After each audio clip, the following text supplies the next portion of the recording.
Okay, I would like to call this meeting of the Town Council to order, a special budget meeting. If you would please rise and join me in the Pledge of Allegiance. I pledge allegiance to the flag of the United States of America and to the republic for which it stands, one nation, under God, indivisible, with liberty and justice for all. Thank you very much. Looks like we're all in attendance. Eileen is not going to be attending tonight. So she's excused. Paul, you're the head honcho tonight. By way of announcements, upcoming town council meetings, we have a meeting tomorrow night, starting at 6:30. There's also non-public at 5, but, and then January 28th at 7 p.m. is a regular meeting. February 11th and February 25th are both regular meetings, starting at 7 o'clock. And we'll probably end up with yet another meeting next week, Wednesday, to finalize the budget. So that would be the 27th. Because that's, we need to, after tonight, we have to decide when we're going to make any changes or additions or whatever. Anybody have any comments or thoughts before we get started? Seeing none, we'll jump into, this is basically a Public Works meeting tonight. So we'll start off with solid waste. Okay. If that's correct. Yes, that is correct. Basically, solid waste has the 53rd week of payroll like we've seen throughout, the increase in retirement. There's 2 unions in solid waste, and they both are under contract, and they're getting a 2% raise next year. That's included in the salary numbers. There's 2 major expenses that really jump off the page. One is the tipping fees. That's an increase of about $84,000.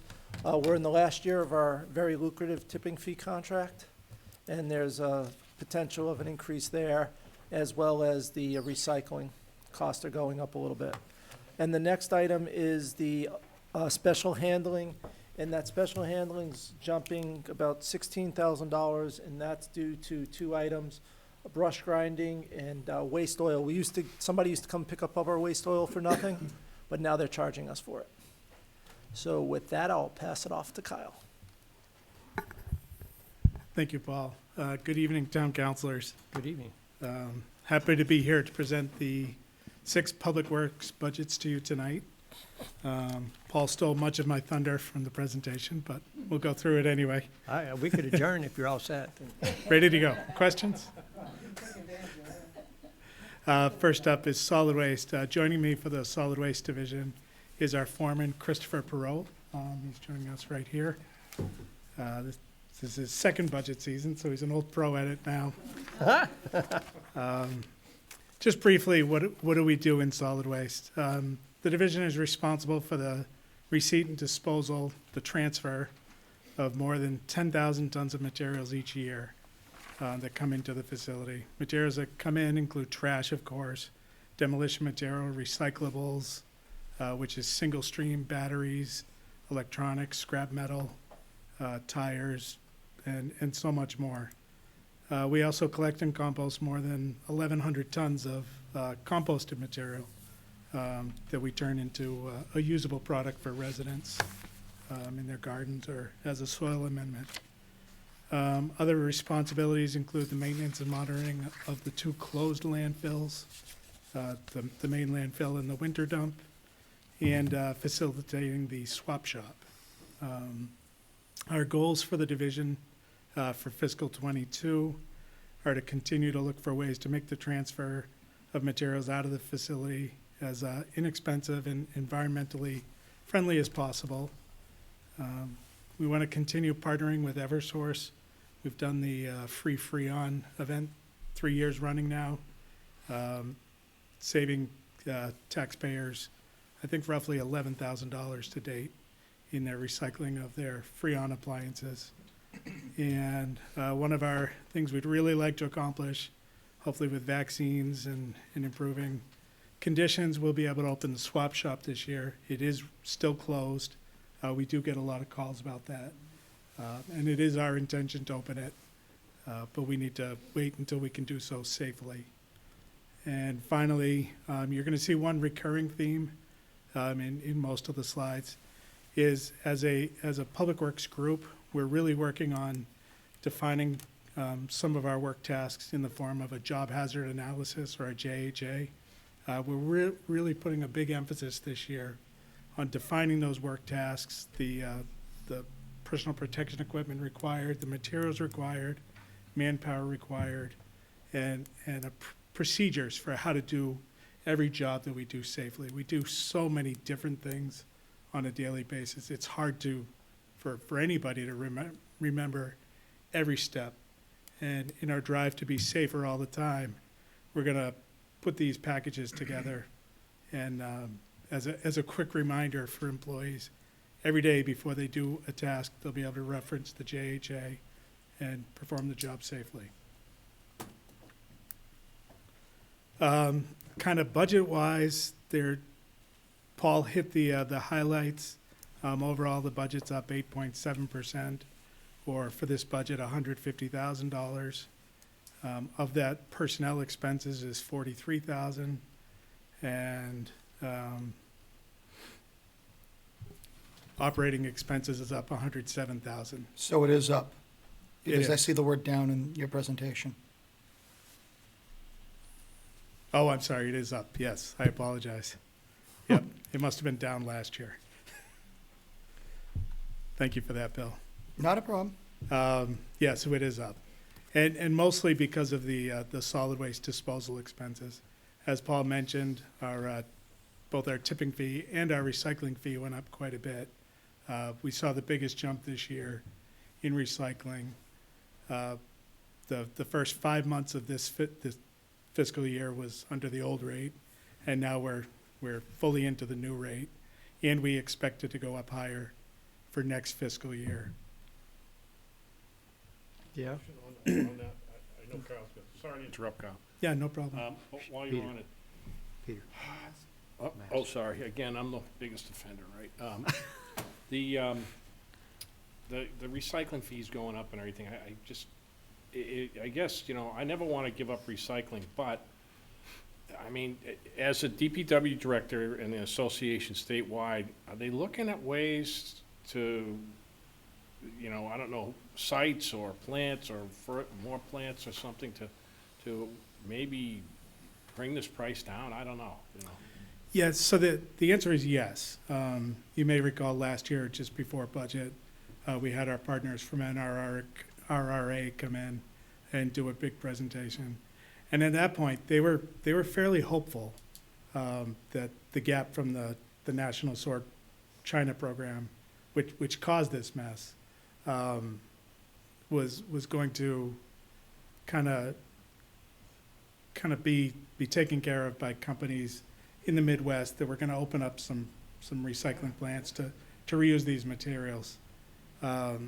Like so much else in the world, that got swayed by COVID. Yeah. And things haven't moved as quickly as we hoped. So I think the timeline that we can expect to see improvement probably bumps out at least a year. But there's got to be somebody to fill that void. At these prices, the commodity has to be worth And something. you would think in our country, the industriousness of it, I mean, there's somebody out there would say, I've got to start to pull a string of these things, That's right. so.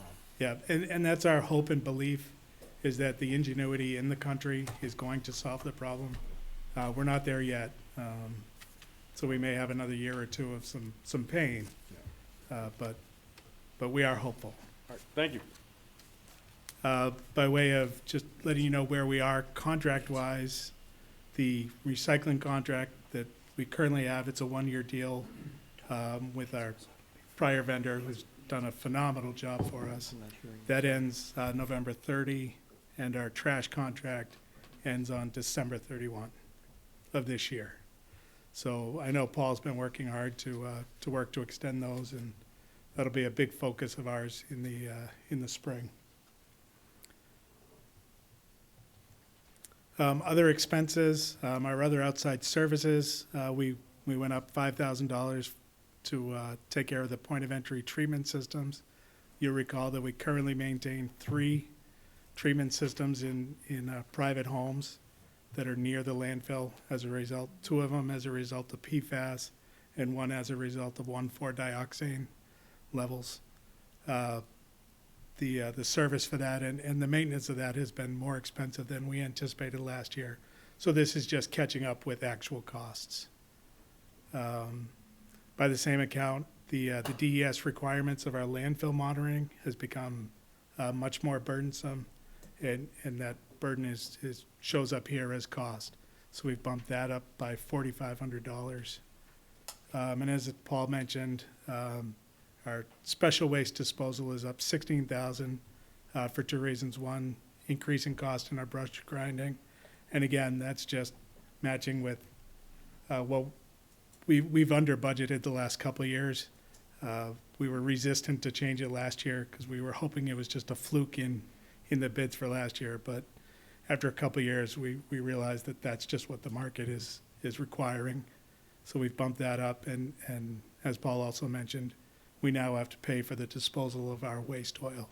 Nobody's taking it for free anymore. Finally, just the quick piece on our planned capital reserve fund purchases. We're looking at replacing the 4th of our 4 live floor trailers. And we're going to couple that with the one that's in the proposed budget for this year.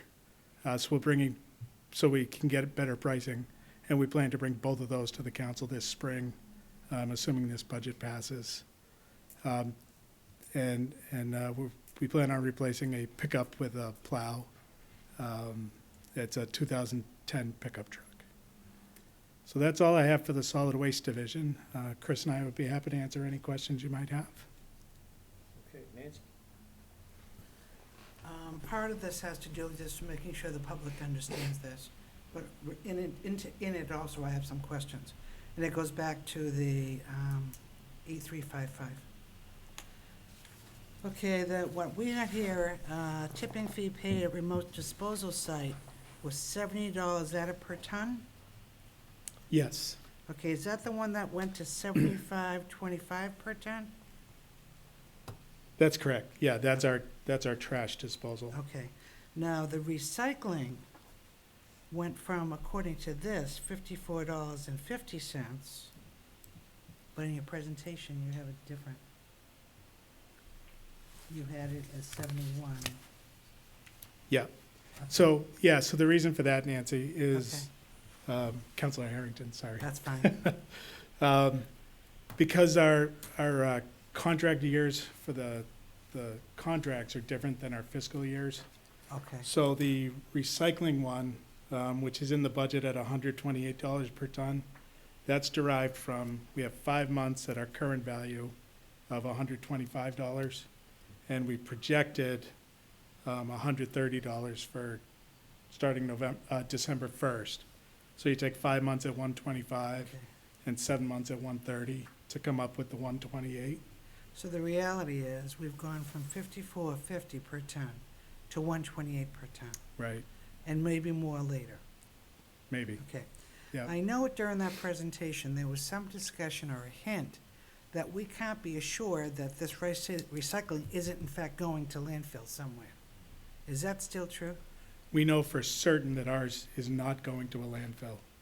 The company we partner with, which is E.L. Harvey down in Westboro, Mass., their facility is just remarkable.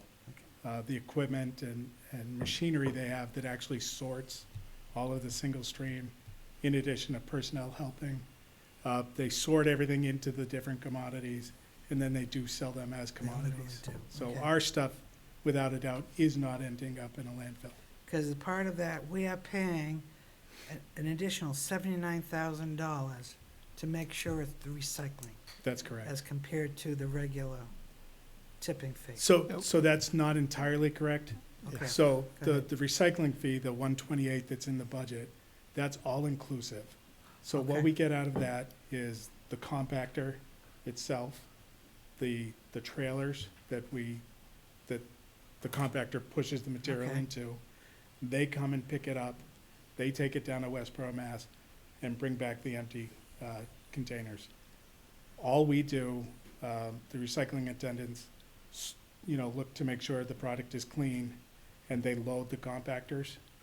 Okay, Everything else it's kind of a turnkey operation.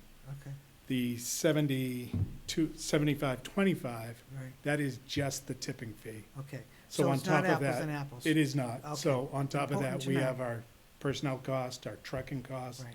the purchase of the trailers, the purchase of the Okay, so tractors. it's not unreasonable for me to say then, if it were apples to apples, meaning that our regular disposal did include all, like with the recycling, it would be significantly higher than 75. Absolutely. Okay, And- that's, and, that's important to know. yeah, when Paul and I did the calculation last year, they were very, very close to each other. So it Okay, was kind of a wash to, if you look at it purely economic, do you recycle or not? It was almost a wash, right, but given that it's still the right thing to do, right, and we do expect prices to come down, so we don't want to abandon it. right, We've so far recommended that we stay the course. okay. And I think philosophically, this council has demonstrated that in the past. But there is a point, and I'm not sure where that is. Right. One, guaranteeing that our recycling is not going to a landfill helps me. Because the thought that we're just paying extra to say we're doing recycling and it goes to landfill would just Pointless. be pointless. I agree with you, Nancy. Okay, so that helps me philosophically. But at some point in the future, there will have to be a balance. But again, we have to make sure it's apples and apples. So thank you for that My clarification. pleasure. And I did have a question about A388, but I think Paul already touched that. The increase is related to the waste oil and the brush grinding? Okay. Thank you, that's all. Any other questions? Lon? Good evening, Kyle and council. This is just curiosity. Where is the pendulum in terms of last year's presentation by NNRA? We're talking about contamination within certain commodities. In the past, we used to do pretty well, and I know it's past. I recognize that. But items like corrugated cardboard and tin cans, separate from scrap metal, were pretty good revenue items for us. And I listened well to NRRA last November, whenever it was. Is that pendulum changing at all, or is it still going to, if you do single stream, you're gonna pay more, da-da-da? So that's a great question, and something Chris and I talk about a lot. And we've talked about with NRRA a number of times, particularly when we were trying to negotiate this current contract that we did get. We only had 2 people show any interest at all, and we were fortunate to get the one we did. Commodity prices do change. I think probably the commodities you mentioned are up significantly right now. The problem is, for us, even with the rise in the commodity price, it wouldn't overcome the operational cost to do so. And chiefly because, you'll recall, we had, prior to single stream, which I think started in 2008, we had a third recycling attendant.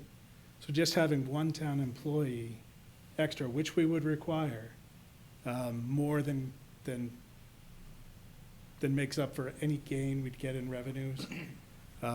The other side of it, of course, is one of the big reasons we went to single stream was because of lines at the recycling center, which single stream without a doubt helps. So there's really 2 negatives to going back to separating commodities. We have asked our current vendor, E.L. Harvey, does it make sense to pull the cardboard? We have Ian Robinson, who's a fantastic advocate for recycling. I think many of you may have met him. Huge. Just a wonderful gentleman. He's willing to put in the work. Obviously this holiday season, we've been inundated with cardboard because people got all of their stuff delivered to their door rather than going to stores. So Chris and I had asked E.L. Harvey if they would give us a better deal if we pulled the cardboard out. Unfortunately, the way their processes run, their machineries, it really requires everything. Everything's calibrated to having everything in the mix. So there was no price benefit to even sorting the cardboard, which would be a pretty easy lift for us. Thank you. My pleasure. The MRFs are still working well. Yes, absolutely. So Kyle, Oh, no, you have questions? Go ahead. no, it was more of a statement. but, Okay. You have a question? Yes, I do. Go ahead. Thank you. Focusing back on 83, 88, there's a $10,000 difference.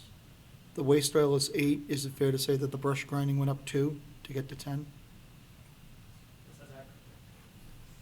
Yes, it's accurate based on our last quotes, Perfect. just last time grinding. Yeah. Okay, thank you, I appreciate it. Thank you, Mr. Chairman. Barbara? Just wondering, where do the private garbage haulers take their trash? Are they bringing it to us? No, the majority go to Bow, Okay. zero sort, zero And, waste. and what do they do that they can handle that as well and not have the increased costs? I think they're incurring the cost, to be honest with you. They're what? I think they're incurring the cost, to be honest with you. Their tipping fees they're competitive compared to ours, but they're right in line with what we pay. Okay. Thank you. You're welcome. Paul? The one reason why commercial haulers go up to Bow is that they're able to fill their trucks and bring it up there. So if we have a local vendor, at our transfer station, we only take Merrimack trash. So if he picks up somebody in Bedford and he picks up somebody in Amherst, he can't bring it to our transfer station. So that's why it's beneficial for some of the local haulers to drive up to Bow, Yep, because they can fill their truck up right. with all, and compared to Smaller. smaller load, loads yeah. dumping here in Merrimack. And the tipping fee in Bow is a little bit smaller, but the gas prices and the man time actually even it out. Yeah, I just wondered if we were incurring that cost as well, or if we were offsetting it somehow, so, thank you. The tipping fee is similar, but I think they see savings in their cost of their overhead, where when we calculate all of ours together, it comes up to, what do we charge, $128 a ton? Huh? Yeah, it just went up. I For- forget the for number. It was commercial 122 haulers. for a number of years. Yeah, okay, yeah, and so It's because of 125 that, now. I think they see 122 savings, they're paying the trash. 70 or whatever dollars You're right. a ton, but they see a savings in how they run their operations, I'm suspecting, is a good part of it. Talk to me about the 8107 wages part-time. You have a note in there that, I think, that you say that it reduces the requirement to use highway people, but I didn't see anything in highway part-time that indicated any kind of reduction, so am I missing something, or? You're not missing something. I'm just trying to That's where think you back wanted to what to, we did a number of months ago. that's what you wanted to add Yeah, a so, okay. maintainer up there, and Yeah. then you wouldn't have to have Right. overtime. Exactly. So I should have hit that in the slides, so I'm glad you mentioned it. We're actually proposing to have a part-time summer maintainer this year. And the reason, as you noted in the little note that I put for Paul and Eileen, when we're shorthanded at the transfer station, there's 6 employees there. If they're on vacation or a sick day or workers' comp or whatever reason, we backfill those absences with highway help, which is time and a half for one of our full-time highway folks on a Saturday, for example, Oh, okay. because they don't work Saturdays. So they backfill at the transfer station on Saturdays. Having a summer maintainer be able to pick up some of those tasks, we may be able to not have as much use of highway help at the transfer station. And that was the goal of that. And that overtime out of highway stays in the highway budget? No, it Even- gets charged to the solid waste budget. Okay, did you have a solid waste line for that overtime, or? No, we've been overrunning that overtime line. About a year and a half, 2 years ago, because it always blew my mind, how come solid waste is always going over the overtime line? And then I finally realized it's because every time we bring somebody from another division to work in solid waste, it's 100% overtime. So what happened is that we would just overspend that 01, 09, 8111. Last year it was $47,000 that we spent. We're Yeah. only budgeting 34,000. So we're trying to pick up some of those savings to bring that overtime back in line to what we're budgeting for. Because I can't budget, so to speak, knowing how many Saturdays are going to be filled with highway overtime people. So we're trying to bring that number back down to the $34,000. And one way Kyle was trying to do this is by adding this part-time employee for about 20 hours a week or so Okay. during the summer. So that helps explain why the overtime is up by that much, and yet we're still budgeting 34,000 instead of 47 or something like that. Exactly, yeah. Okay, thank you.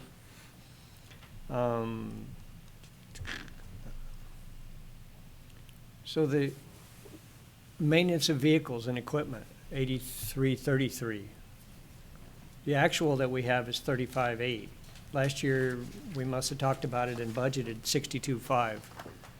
And my memory is just always so lax that I can't remember why, and we don't have any information on the year before. So maintenance seems to be up quite a bit, if you can refresh my mind as to why that is, and it's down 2,500 this year from the current budget.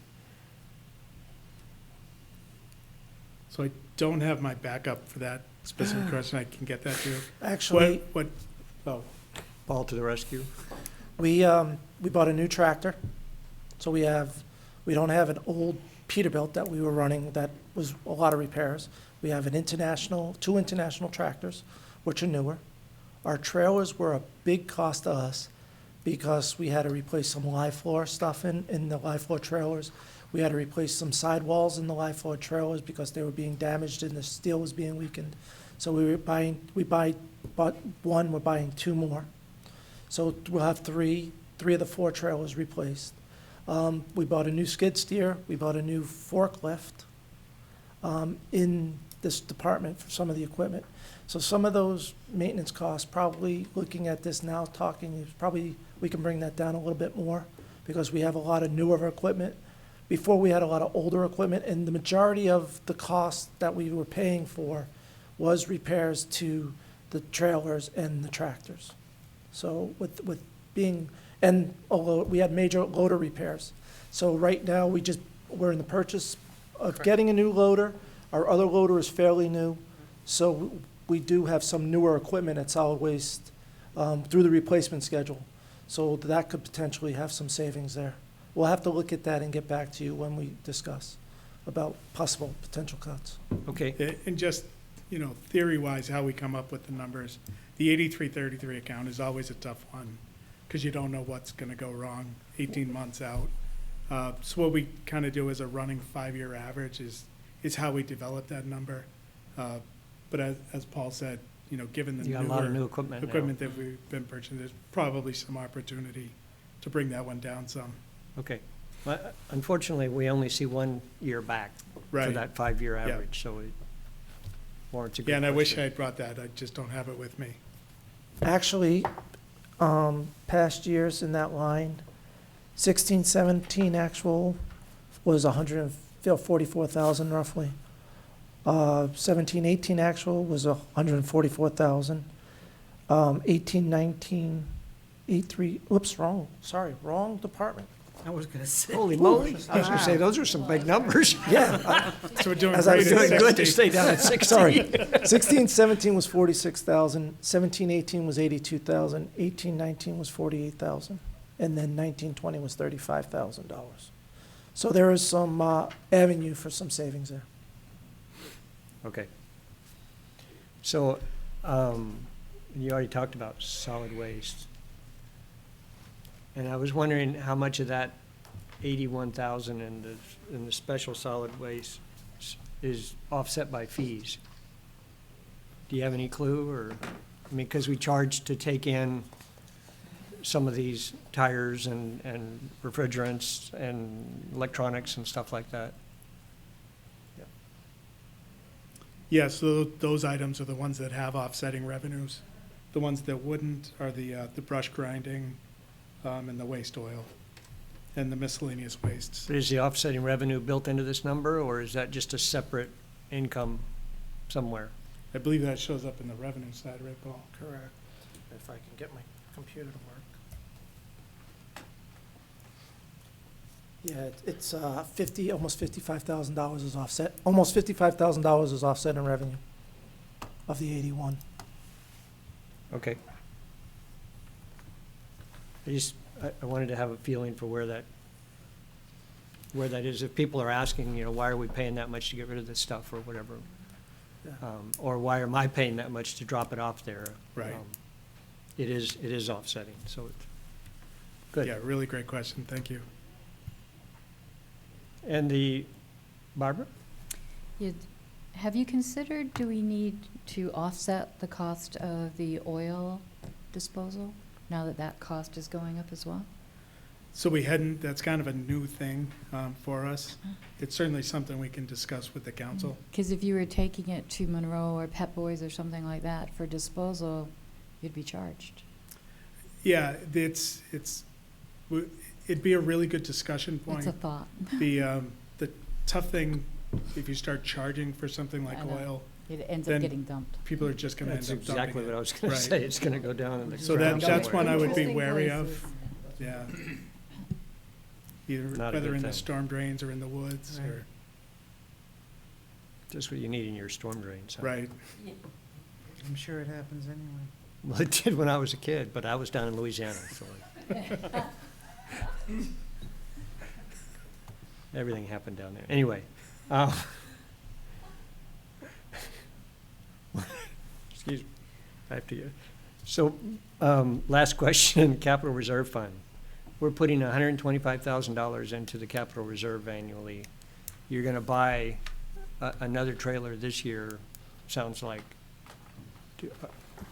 Where are we at with the capital reserve on solid waste, and what do we see for expenditures, et cetera? I'm asking because I really would love to save, $500,000 to $1 million throughout this budget so we can get ourselves closer back to where we were tax rate wise. And I'm looking at everything I can, including trimming our capital reserve deposits as much as possible. And so if you're avoiding paying $70,000 next year, does that allow us to slide a little bit out of the capital reserve fund deposits until we get a better idea where the economy is going? I know right now it's bubbling along and everybody's cheery. There's money everywhere because the government's printing $2 trillion to give everybody a check, but that can't last forever, and I'm very nervous about it. And you kind of keyed me to that a week or two ago when you were talking about it. So right now, we're projecting at the end of 6/30/2021, having about $145,000 in this capital reserve fund. With the deposit of 125, that will bring it up to 270. Taking out roughly 100,000 will bring it down to 170. One of the issues is that when we have to buy a loader or we have to buy some of this equipment, it's $250,000. It's $250,000. A tractor is, we just paid, what, 115 for the tractor. So they're expensive, so we're trying to save for them as we go along. Like I said, we have one more trailer that needs to come out. That's another $70,000 we're projecting in future years. So, this 125 is the number. When I get the CIP plans, I put them into a budget, and I see where we can save and where I can't save with the dollar value to see where it's at the end of a 5, 6, 7 year lifespan. And this plugging away with some of the expenditures in the out years, I don't have that readily on my screen right now, but it's projected that $125,000 will get us to some of those projected expenses without having to spike it one year, drop it down, and then spike it back up the next year and try to find $50,000 or $75,000 to purchase a piece of equipment. Yeah, and what we have in the CIP for next year is replacing the other tractor, which is a 2005 model. And then the following year, we're projecting no capital reserve expenditures. But then the year after that, we're replacing another one of the loaders, which is a big cost. So that's what we've got coming up in terms of expenditures. Okay. Thank you. Any other questions on solid waste? Peter? Kyle, I just, you brought up, well, Nancy brought up about the recycling, and I think it's been a common conversation I've had with folks in town even about where does our recycling really go and so forth. I think a lot of people get skeptical. They've read the news. I think it's a valid point. You said this company in Westboro is good, and I have no problem with that. I'm just wondering if this company has a link or something and does like a PR promotional thing that you could put on either the DPW, solid waste, or even the town website to say, hey, folks, this is where your recycling is going, and we trust it. Just so people know, because I think a lot of folks are kind of skeptical. I mean, you see it in the questions asked here, and that's no skepticism for you or your staff. It's just about, They're hearing it elsewhere. Yeah, no, that's a great point, Counselor Albert. And so NRRA does give us a report of where our recycles that go through them goes. So we'll put that on as well. Chris can definitely contact maybe they Harvey. got a and- video or something to show what. Definitely, yep, absolutely. That would help a lot. And as my fellow counselor, Bill Boyd, likes to say, I consider solid waste one of the jewels of Merrimack. Because I am constantly bringing brush and You're every. misquoting me, every- Counselor Albert's crown every other- jewels. every other Crown item. jewels. So, What the that's one of my jewels, so thank you. Okay.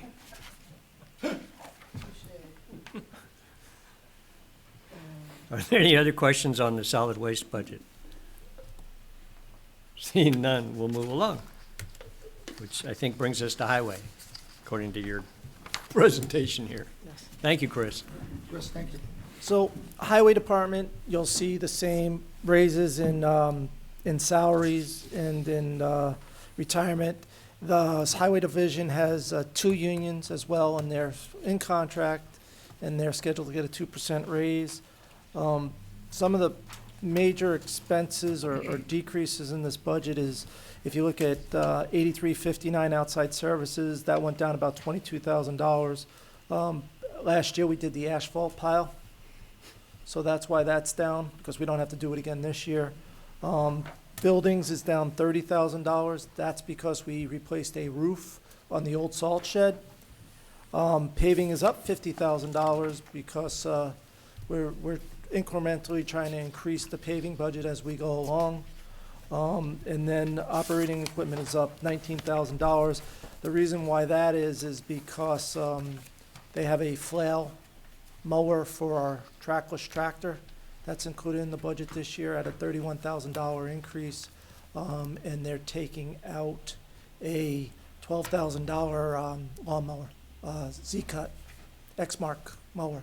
So they're only replacing one instead of 2, and that's why it's only a $19,000 increase.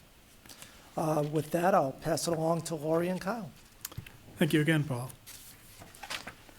With me tonight is Lori Barrett, our operations manager. She'll be here for both the equipment maintenance and the highway budgets. Highway Division, what don't we do? Good question. We're responsible for maintaining the town's public infrastructure, including 180 centerline miles of road, 14 bridges, 5 town parks, 4 burial grounds, 2 boat ramps, 50 acres of athletic fields, community ice rink and volleyball courts, and Wasserman Park. Major work functions include, of course, snow removal, and anti-icing treatment, pavement maintenance, drainage work, detention pond, street sweeping, mowing and election setup, and basically anything else that nobody else knows needs who's to going be to done in accomplish town. it. Our goals for the Highway Division for fiscal '22 are to continue to perform our functions in a professional manner, giving top customer service to all of our residents. I should say, and businesses as well. Look for opportunities to provide public service for the town, including participating in outreach programs such as touch a truck events and other educational outreach. Of course, we've had a tough year with that goal this year, but we hope to do more in the coming year. We want to continue to improve the overall condition of our road network. You may recall last year we talked about the grinder we bought for the trackless machine, and then we ended up renting a sidewalk paver to pave those ground areas back in. And it worked so much better than the patches you saw the year before that we did by hand. So we're gonna really try to ramp that effort up, and that does a couple of things for us long term. It keeps us from having to patch as many potholes, which is a huge time taker for our folks. But it also allows us to push off the paving program a little. If we've got a mile of road with 20% deficiency, we fix that 20% and the road is good. Whereas in the past, without these tools, we would have to just resurface the whole road. So it's really going to help us in our long-term try to catch up in our pavement maintenance. And finally, again, to develop job hazard analysis for each of our major work functions. Overall, the budget's up 3%, or $161,000. Most of that is personnel expenses, as Paul mentioned, contractual raises and benefits, and the 53rd week. The other big part of that is we've budgeted for the full year of the stormwater foreman position, which you recall that was added as a 6-month position in the current budget. Operating expenses are actually down 2.5%, mostly because of we don't have the need to crush the asphalt pile every year. And our capital expenditures are up 1.8%. One thing I did want to mention, we had our most recent town center committee meeting last Friday, but our meeting last month for the recommended $200,000 sidewalk project for next year, their recommendation was to do sidewalk along Twin Bridge Road.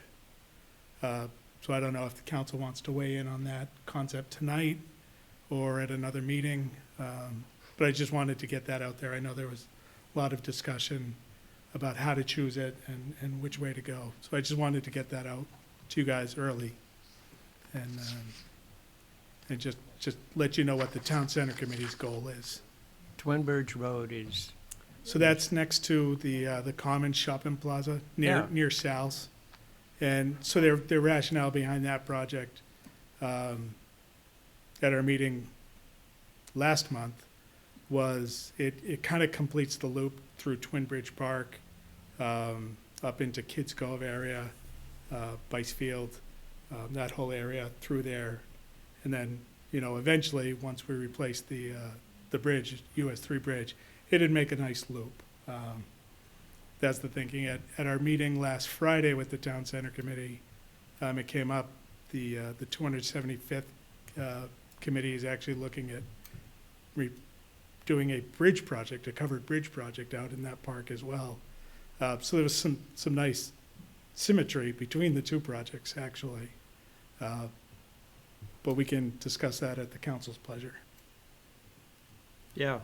I mean, I thought we were talking about specifically sidewalks along the DW corridor or something So like that. So we're that's a going to get little into off of that a little bit later tonight when Don and I are here. We're going to talk about the TAP projects. There's a new TAP round grant that just opened up. And that's going to be our recommendation for the TAP money, is to focus on those Daniel Webster sidewalks. And we can get into that as little or as much as you guys would like to tonight. Okay. And that's all I have for highway. We'd be happy to entertain any questions you might have. All right. Any questions for highway at this point? No? You spent too much time working on the garage. Lon?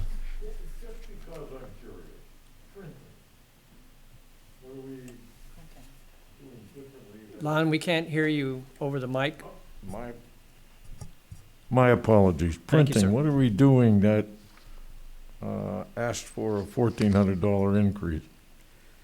So one of our initiatives that Lori started a couple of years ago, we started creating these door hangers. One of our challenges is always how do we get in touch with our residents? We don't have phone numbers, we don't have email addresses, and often they're not home when we're working. So we've got this really cool kind of laminated orange door hanger, a little rip-off tag that we can leave on people's doors saying, hey, we're going to be doing some tree trimming next week. Give us a call if you have any questions, those kind of things. So that's where the added cost comes in, is to make those. Thank you. Nancy? 8212 rental, is that the thing you were just talking about for the roads? I think so. Because there was an increase of Oh, 1,400. yes, that's for a week of the sidewalk paver run. That's what, the one you were just talking about. Exactly Okay. right. The Yep. other thing is, and it sounds familiar, but I can't remember, A362, traffic signals, up 11,000. Is that replacement, or is that, So because we're hitting the 5 to 7 year range on some of our equipment at our intersections, we're finding that we're running into more problems.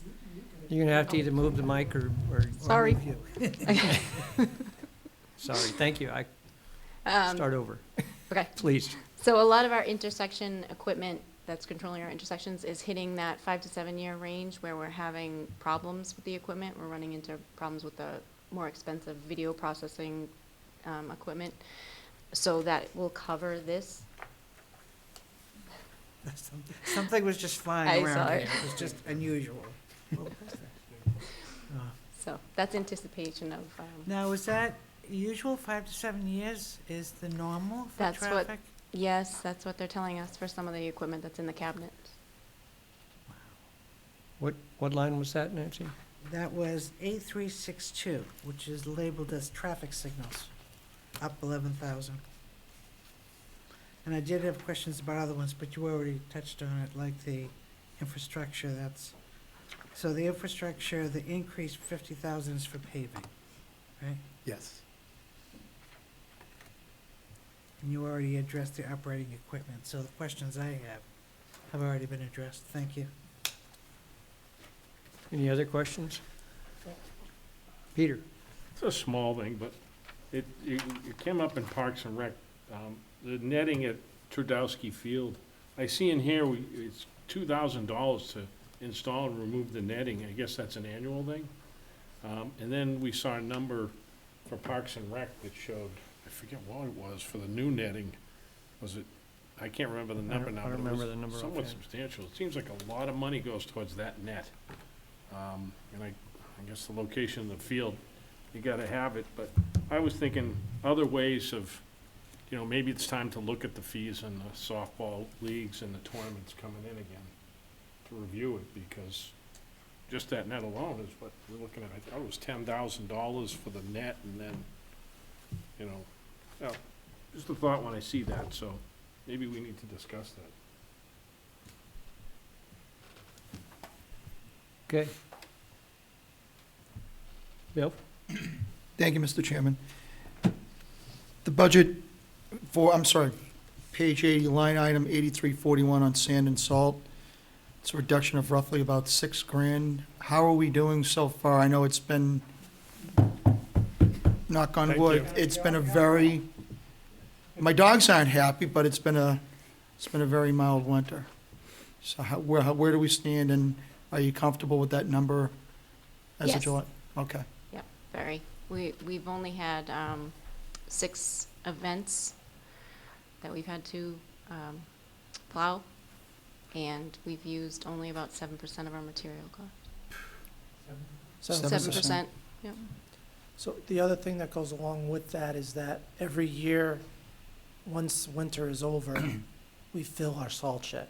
So we start every winter season with a full salt shed, so that if we do need the money, it's there. So we do that, and we will have that again this year. And that's one of the line items that we do make sure that is we have the money set aside for sand and salt each year. So, How's the, I forget the name of it, we purchased new equipment for the trucks last year to regulate the brine being put out onto the roads. Little computer setup, I thought, inside the, So those are in all our trucks. right. It's a and my, control. so my question is, how is everything working out with that? Has it been allowing you to effectively manage that particular component? So I think we may be talking about two Two different different things. things. Okay, I apologize. So all of our trucks for many years have all had the ground speed control computers. Right, I think what you're referencing, Bill, is a couple years ago, Lori initiated a pilot study through a DES grant okay. to put some additional equipment that would kind of track where the trucks went. That's correct. And I and it would appreciate have the a clarity. computer display of where they went, presumably to save salt. Unfortunately, our analysis of the pilot was that it wasn't very effective, and given the cost of the equipment, that it wouldn't save us anything. Okay. It would actually cost more to have the equipment, and the operators frankly found it unnecessary. So we didn't proceed further with that program. Okay, thank you, I appreciate that. Lastly, on 8348 on drainage maintenance, it's 2005, is that going to be adequate for us to be able to maintain any compliance issues with MS4? It is, because we also have the $200,000 in the CRF. Oh, that's right. That we have each year. Okay, And those kind of projects, those are the bigger projects that Dawn comes to you guys to ask permission to spend on. am I jumping the gun on MS4 and talking No. about now, or should I wait for Dawn to get it? Either way, Okay. Dawn's certainly the expert, so. Okay, fair enough, fair enough. Okay, thank you, I appreciate it. Thank you, Mr. Chairman. I will say relative to this budget, trying to recruit and get the stormwater foreman in place will be a big part of the stormwater program coming up and in the future for us. Have you already advertised the position? We did, and unfortunately, we're having to re-advertise it, trying Is to make sure we get the right candidate. So in other words, the quality is not what you were looking for to manage the position? We just didn't find the right fit The for right, the right fit, position. okay. Yep. Okay, good deal. Thank you. Peter? Kyle, under the infrastructure and paving, 8505, does that include the paving of the gravel roads? No, that's an item that's not yet funded in any budget. Okay, It's a proposal in the CIP, okay, but that would be funded presumably through capital reserve funds. okay. And the other thing about the paving, have you guys posted, or are you gonna post a list of roads that are gonna get done this year? We will. We have not fully developed the list yet. Okay. Shameless plug here, but Back River Road, Yeah. No. it's not good, but thank you. Mr. For Chairman, this- if I This might, budget year or for next budget year, starting Open July? this year. Mr. Chairman, may I qualify that? From another He's talking about the part of Back River Road where you're coming in from Bedford. After you get the new paved section out of the way, then you starts getting a little. Gotcha. Yeah, I think we paved the section of it recently. Yeah. Bedford Road stuff. Gotcha. Okay. So you, and I think you mentioned you're adding 50,000 to the paving budget this year. The 8505 number is up 50,000 from what's budgeted this current year for next year.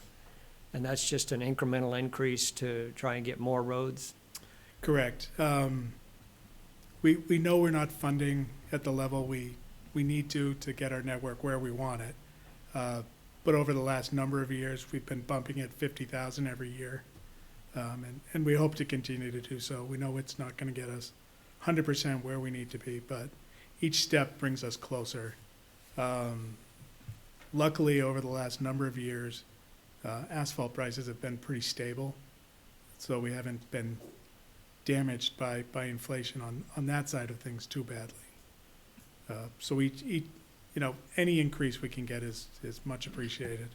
Last year, you gave us a charge from the fund balance, which certainly helped us catch up a little bit as well. But that's our goal, is to keep increasing it every year, and we hope to be able to do so, but understand if we can't.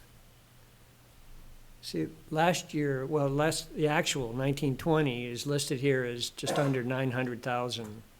And then this year we're in now, we bumped it up to 1390, which is a pretty significant jump. And now you're going another 50, and you're talking about another 50, and Yeah, so the 8505 account is another one that it's tough to look at just 1 year of actuals. I don't know if Paul has multi-years.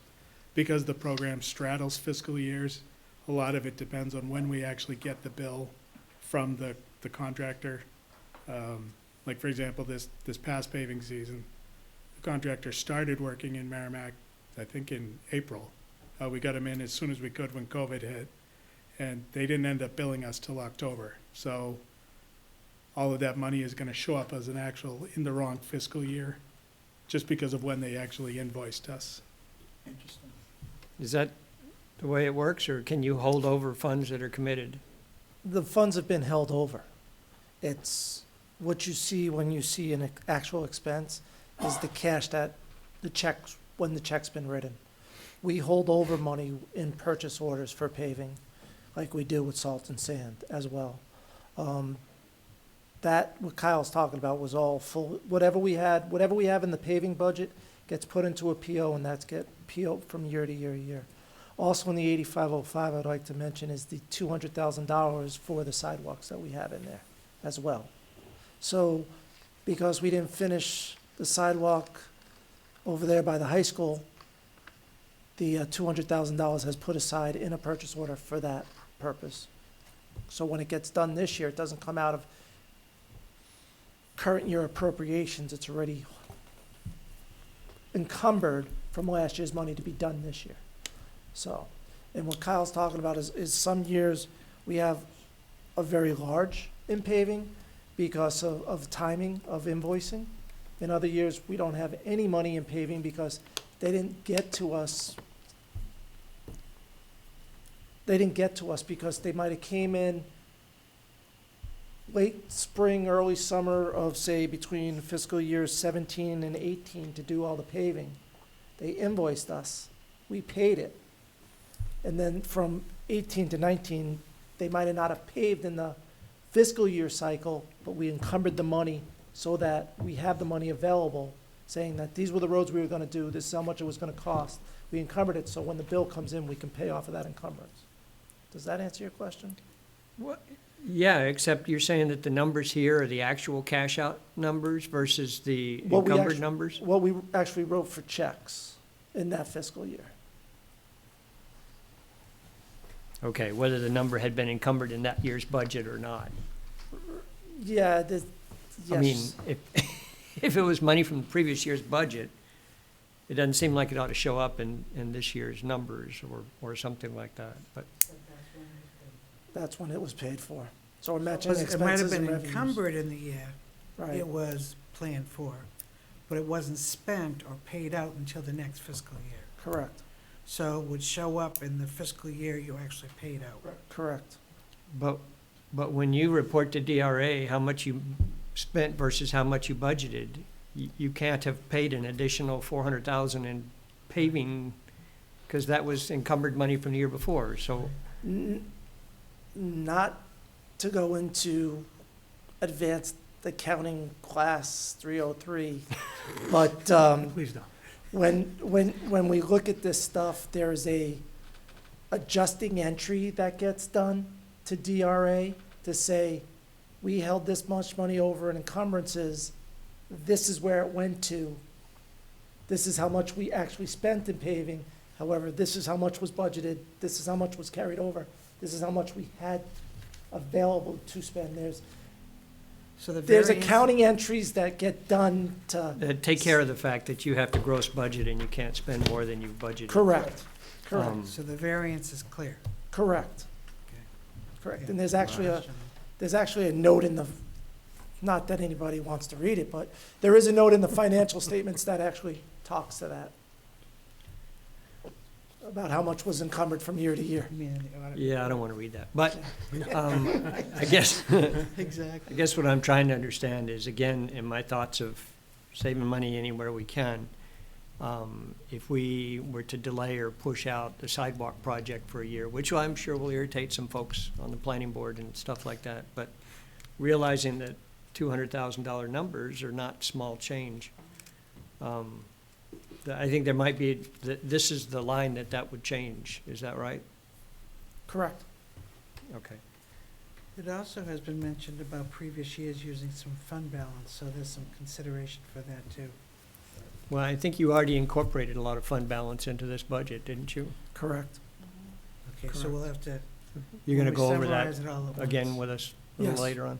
When we go over to do the council deliberations, we'll have that summarized for you. Okay. And then I highlighted for some reason operating equipment, you probably talked about it already. You're going up from 24 to 43, It's a long and one. there's talk of a flail mower and an Exmark mower replacement. Are we doing 43, or were you just telling me it was gonna be a number smaller than that? The net increase was 19,000, Uh-huh. and the flail mower was 31. And last year, the 24 actually had 2 X marks, so we back out 1 X mark mower. And that's the net of $19,000 increase to that line item. Speaking of that line item, the $31,000 flail mower, we can potentially purchase that out of this year's money. And So get you're that out gonna of put this all year. that together for us? I am working on that. That's what I've been spending the last 3 days working on. I can imagine, because I've been highlighting a lot of things, and you're thinking, maybe we can change this. Okay. And then the capital reserve fund, $1 million, which mostly highway equipment, but partly for road infrastructure, capital reserves. Finley? Finley? I just heard it in the background, so I thought you were continuing your comment. For the infrastructure and paving program 8505, it was a few years ago, you had said we were falling behind in our system, our road system. And so many of us were here, but we really embraced that idea. So I guess I'm wondering, with this 50,000 increase that we've been doing, are we catching up, or are we getting even?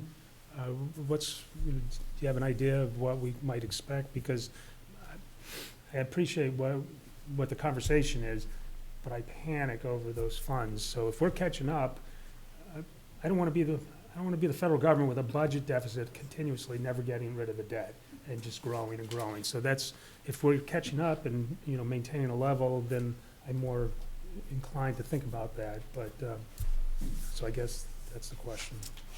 So I'll speak frankly. Please? No, Okay. you So- can lie to so- us. We're not catching up. I would categorize it as treading water. So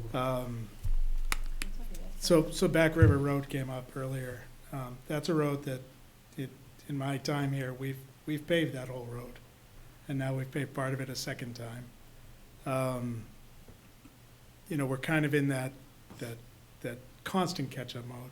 So how we allocate the funds, we've got 4 different classes of road. We've got our major arterials, which is Daniel Webster and Continental, minor arterials, which is Bedford Road, Amherst Road, those kind of roads. Collector roads, which are like the Joppas, that class of road, and then our subdivision roads.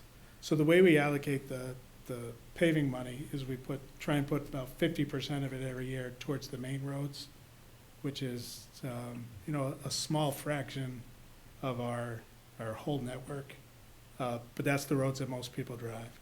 So we're able to, by doing that, we're able to keep them passable and in decent condition, but they get into the condition where we get complaints before we have a chance to do the next treatment. The subdivision roads, and let me step back. So on those roads, the major roads, we take the philosophy of keep the good roads good. You recall back in 2008, we redid that stretch of Tinker from Continental Boulevard to the Nashua Town Line. We just resurfaced that last year. Not because it was all alligator cracked and terrible, but because it was in still pretty good condition. It was starting to crack, it was starting to show some distresses, and that's the time to do a thin overlay to keep us from having to put that major kind of reconstruction money in, like you've seen us do more recently on Bedford Road last year, Amherst Road the year before. That takes a terrible chunk out of our budget. So we spend about 50% of our budget on a fraction of our network.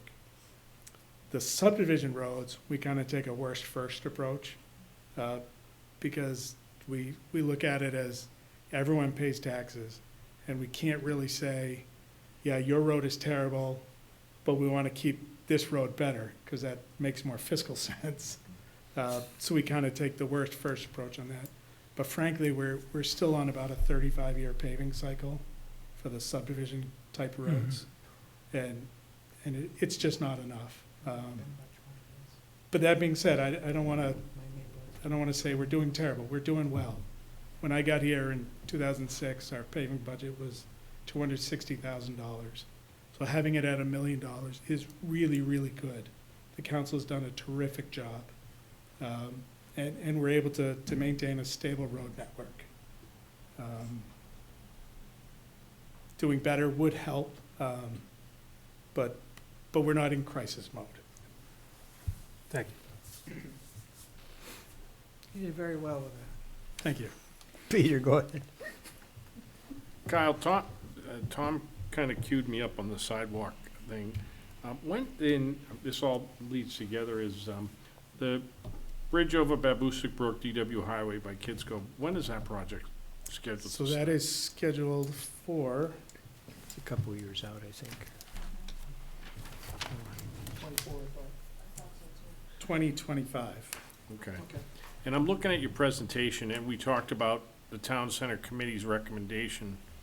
Is that money in the capital expenditures, that 39,000, is that in this budget? I'm sorry, can you repeat that? On your I lost- presentation you gave us, it says capital expenditures up. Oh.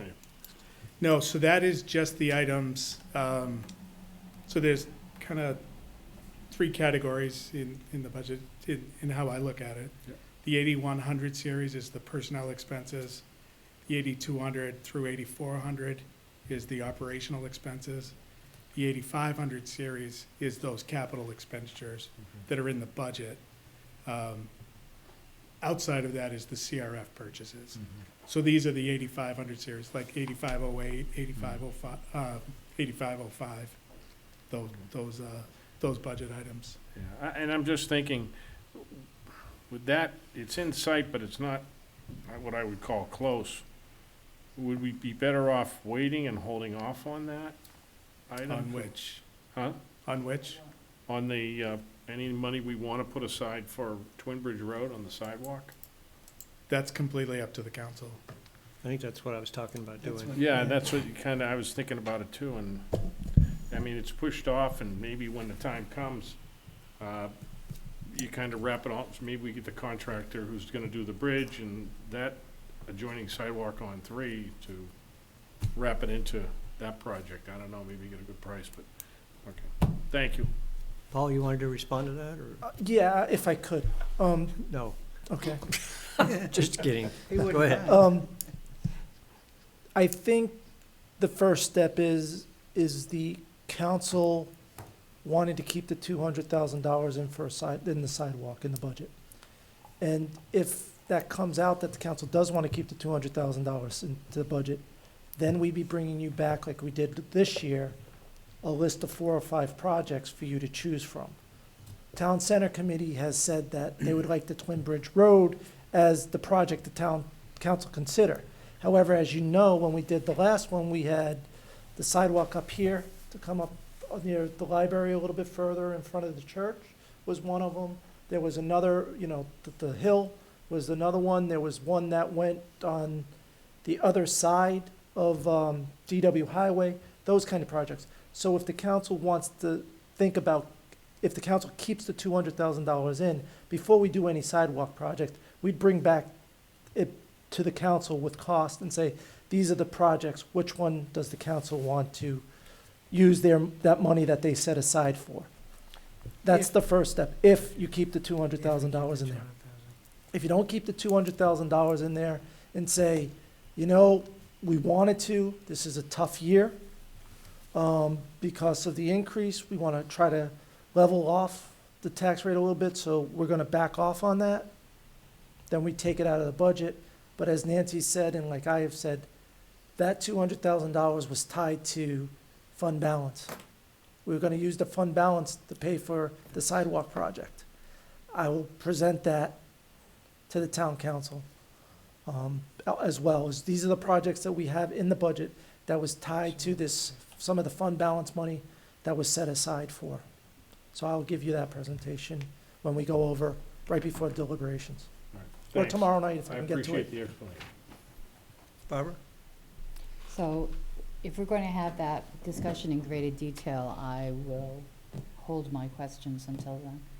Because I'm thinking, particularly where this proposal is for the Twin Bridge Road, I picked up a lot of garbage on that road, and there isn't a whole lot of people down there. Yeah. So I see that there are other places on that list, such as by the library, et cetera, that would be have a much better impact if we're going to spend that money. Technically, like you, Tom, I would rather not spend it at all. This is not the year to do that. And when we had those conversations, we were not in a pandemic mode. And we have a lot of people in town who are not working, or they're not working full-time. And I just think it's, an extravagance we don't need right now. People have to wait for their sidewalk down there. So that's where I am. Okay. So the flail mower attachment for the trackless machine, we have one, we've had an old one, we bought a newer one, and now we're getting a third one or a second one because the first one is completely trashed, or? So this is an attachment to the sidewalk tractor. Yeah. We got a new sidewalk tractor, but the attachments are all original from 2005. This flail mower is used almost every day of the summer, Uh-huh. roadside mowing, and we've beaten it up pretty bad. Didn't we get a new flail mower attachment? I thought, So in the there's last different types few of years? flails. There's the front mower that yeah, sits on the front. We got a new one of those. This is the arm flail mower. huh, The front mower, we use it for the transfer station oh, to mow that twice a year. And areas that we can mow straight at, this is to reach down embankments. yeah, okay. I thought I saw a newer one out on the streets over the last couple of years. It's The the arm that goes machine around. itself, no, but not well, the no, attachment. the arm, I thought with the attachment, I thought was newer, but Nope, not so, 2005, yeah. I wish I had 39,000 to spend on 31,000 to spend on a mower for my yard. That wasn't fair, sorry. Okay. That's all I had to talk about. Anybody else have any other questions? Highway sneaks out. Okay, but you don't get to go anywhere, right? Nope. Because now we talk about equipment maintenance. Yes, equipment maintenance is a very flat budget. The only increases is due to 53rd week of payroll. The increase there is also, this also has two unions in this division. They both So- are getting 2% rate. Where did equipment maintenance go to? 16, Number 16, number 16, sorry. page 113. There it is. Thank you. So the retirement cost and some increases due to the 53rd week, and like I was saying, there was two two unions in there that are scheduled to get a 2% raise. Right. There's really no other large expenditures outside of those.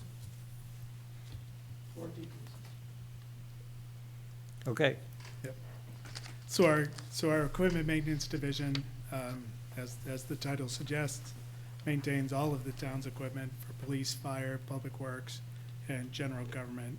Right now, there's about 240 units that we maintain. Some of that is rolling stock. Other are pieces of mechanical equipment like cement mixers or other compressors or anything else that we might have. The goals for fiscal '22 are to continue to improve our knowledge base in the repair of new vehicles that come our way, working with departments to identify cost-saving approaches to maintenance of the fleet, and again, to develop some job hazard analysis for the tasks that we do. As Paul said, there's really very little to bring to your attention budget-wise. The increase in the budget is $17,000, and it's almost entirely in the 8100 section, which is the personnel expenses. that's all you're gonna say anyway? That's all I have. Peter? No question. I want No to make a question. comment for our taxpayers listening. We're lucky to have the equipment maintenance. Between all the equipment we have, fire equipment, police equipment, the DPW equipment in general, and all the vehicles. And these folks do a fantastic job of keeping them on the road. I dealt many years with Kyle's staff in equipment maintenance, and they're keeping our cars on the road on short notice and keeping them maintained and running. And they do a fabulous job, and this is tax money well spent, you know, and so I think it's an important and integral role, and sometimes it gets overlooked, not on purpose, but it's an important role. Because they do such a good job, that's. That's Well, right. They yeah. keep us moving, keep everybody moving. Lon? Thank you. I agree with Pete Albert in terms of the town being very fortunate to have this department and have it operate as well as it does. I haven't purchased a new vehicle in a while, but I've had family members that have, and they're not vehicles other than the four tires or computers on wheels. How are we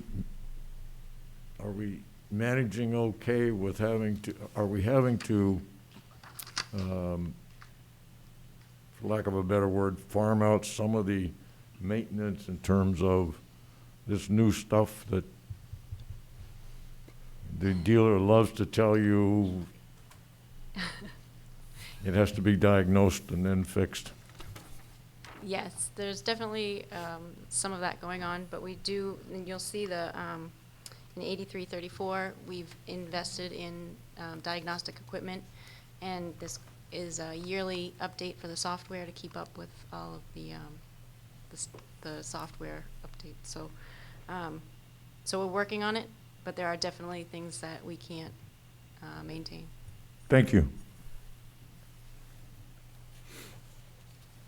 So can you, just to help the public and everybody understand, this is about a $500,000 budget, but presumably we're saving in cost and in downtime by doing it ourselves as opposed to just contracting it all out with garages or something like that. Can you have any kind of a feel or figure for what it would cost to pay for the maintenance that we do if we were doing it all exterior without a maintenance department interior, in time and money? I mean, can you even swag at that? I don't have the number off the top of my head, but there was a study done probably about 6 years ago that we have numbers from, and I could get you those numbers. I just know right now, even our department is having trouble getting parts, so downtime would be huge if we didn't have in-house maintenance.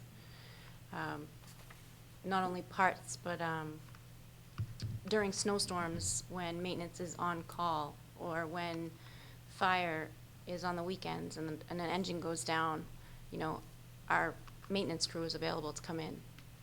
We're not gonna get that level of service going out of house. Right. So it's money well spent, and I'm not arguing that. I'm just trying to get a kind of a ballpark figure. Yes, Paul? Ballpark figure is everybody knows what a shop rate is. That's what a mechanic or a garage will charge you. If you took the $500,000 divided by the total number of hours that these guys work, about 10,400, there's 5 guys times 2,080 is about 10,400. It comes to roughly around $50 per hour shop rate. Versus, we just have a deal with one of the Ford dealerships to look at police cars for us, and they gave us a $75 an hour shop rate versus their normal shop rate of $133. I was gonna say, you were getting a deal. Yeah. So, you know, some garage, you know, some local mechanics are about $75 an hour shop rates. 75. So, Yeah, where? so, you know, Yep. it's roughly it's $50 an hour. And that's real broad. That is in parts, that, because the parts are in each individual department. This is just the hourly rate that they pay, the labor rate for fixing these vehicles. Okay, thanks. I knew it would work out. I just was curious to try and bring some numbers forward. Does anybody have any other questions on equipment maintenance or comments? The new garage is working out for you still? You don't need more space yet? No, we love it. So the next one is, In that regard, actually, if you know, just real quickly, we all, you know, we were believing ourselves that there was money to be saved by fitting up and getting out for a storm. Is there a noticeable difference in your operation? In our response time, absolutely. Yeah. Absolutely. We get all the large trucks in and loaded the night before, and they're ready to go. We're not cleaning them off. They used to be outside, plugged in. We save ourselves about 45 minutes to an hour. Times however many people, yeah, Times 20 No. people. 10 or 20 people, yeah, so, yeah. Excellent. Okay, Thanks, Lauren. And they're great, not- thank you. And they're not grouchy anymore either. Well, not, not at the beginning of the storm. Let's not get carried away. They don't get started in church. 35 hours later, it's a little. the next department is basically up to the council. It's either, we can go to Sarita at wastewater and do Sarita because Dawn's here for DPW admin and the other discussions that we have with building and grounds as well. Sarita's here for wastewater. It's up to the council. Which one do you want to do next? We can do any one you want. Why don't we I wanna go with hear Sarita? Okay. Wastewater, 31. So I just want to reiterate that, first of all, the sewer is a user fee enterprise fund. It's a self-supporting fund. Whatever they have in their budget is developed through user fees. And user fees pay for this budget in this department. They as well have some wage increases. There are 2 unions in this division as well. Seems to be the theme tonight. Contractual raises of 2%. We have the 53rd week of payroll.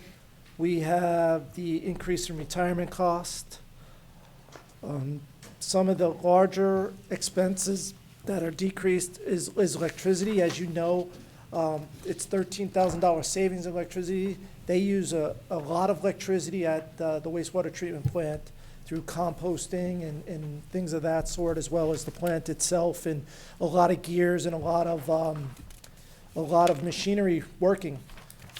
However, last year, the council came forward and they did an upgrade, electrical upgrade, an LED upgrade at the plant. So we're hoping to see $13,000 savings there. Once the plant is up and operational, we expect to see even more savings in electricity down the road with new, more energy-efficient equipment that they're putting in with that $26.2 million bond that the townspeople approved over the last 2 years. But that's one of the big ones. Another one is maintenance of machinery and equipment. That's down about $24,000. They'll speak to that. Maintenance of equipment, about $10,000.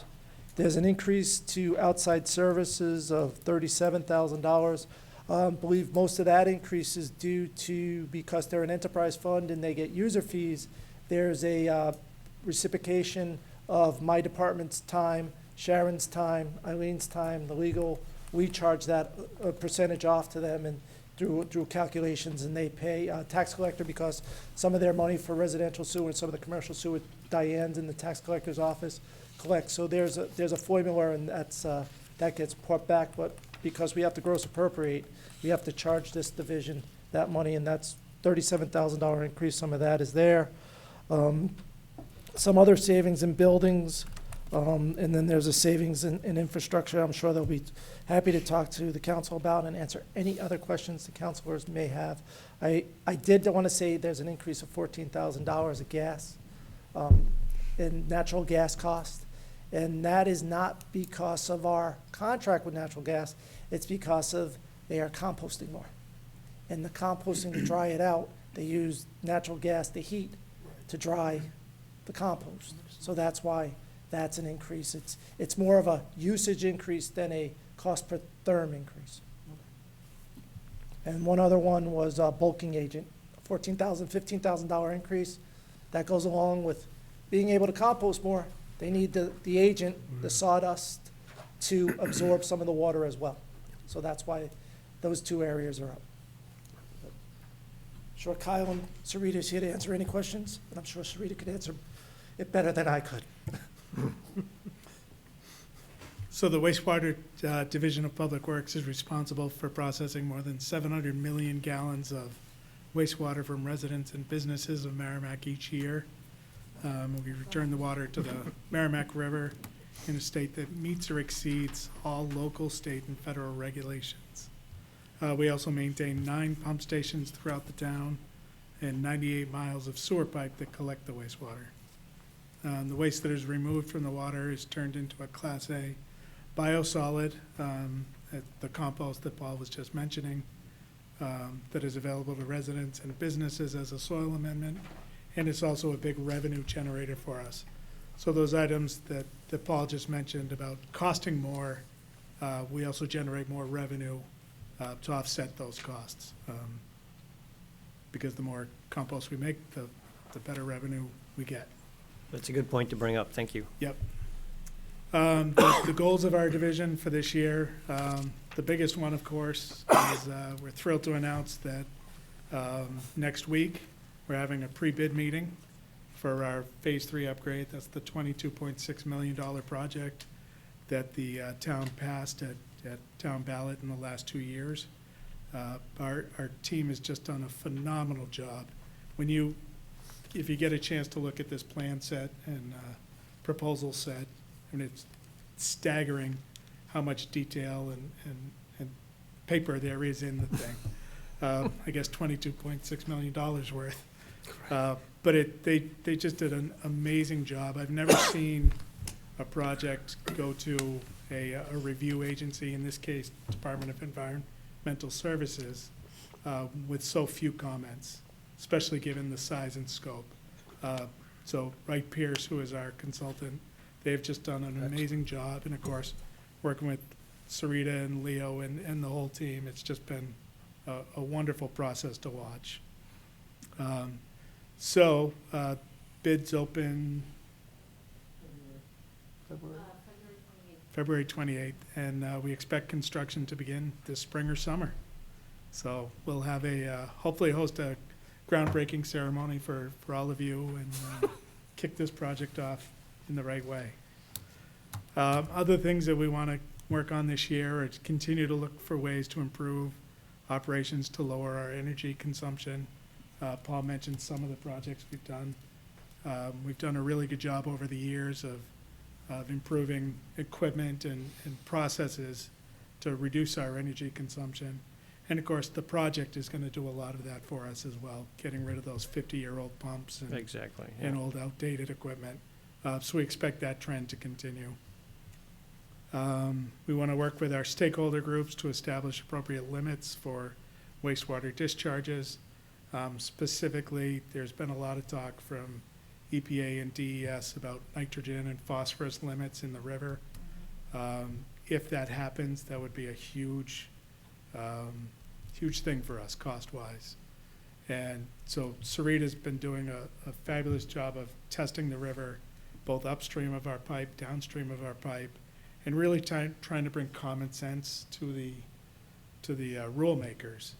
And she's working with a group, the Greater Lowell Group, is that what it's called? Yeah, it's a group of wastewater treatment facilities that discharge to the Merrimack River, both in New Hampshire and Massachusetts. And our goal is to bring some sense to some of the studies that have taken place and to bring a common sense approach to regulating the wastewater treatment plants that discharge to the river. And then we want to continue to develop our asset management program. You'll recall that's the program where we're slowly videotaping all of our pipes or sections of our pipes to get an overall status of our infrastructure outside of the plant. And again, we want to develop job hazard analysis for our most critical tasks. Budget-wise, first and foremost, as Paul mentioned, our budget is funded out of the user fees, the sewer bills. None of it is funded out of the general tax base. That's always an important thing to mention. Overall, the budget's up 2.3%, which for this budget is $102,000. 131,000. It's up 131,000 in personnel expenses, which again is those contractual raises and the 53rd work week this year. Overall, our operating expenses are up 20,000, and our capital expenditures are actually down almost 9%, which is 49,000. I tried to cleverly think of which items I would bring highlight to, but there's so many in this budget that are up a little, down a little, that I'll just open it up for questions. Okay. Anybody have questions? Peter? Kyle, you talked about energy usage and stuff. Are you folks looking at alternative forms of energy, solar, wind, whatever?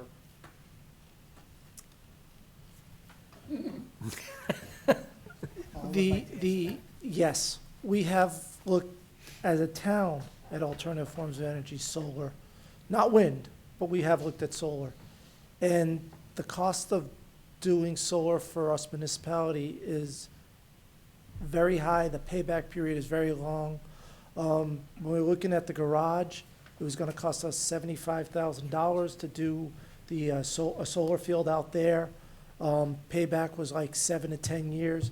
One of the reasons why in a municipality is that in the private sector, you get tax breaks. You get energy tax breaks from corporations, and that's what makes them more lucrative for private industry to go along. In the municipality, it's more of a cost.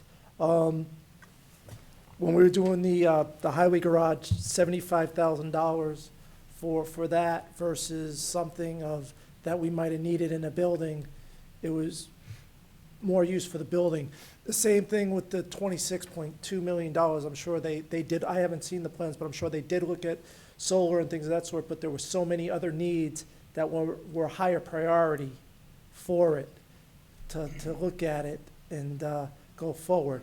Not to say we won't look at it in the future a little more, but some of those costs definitely need to start coming down for municipalities to have it more lucrative. There's businesses out there that want to do a municipal-private partnership with us.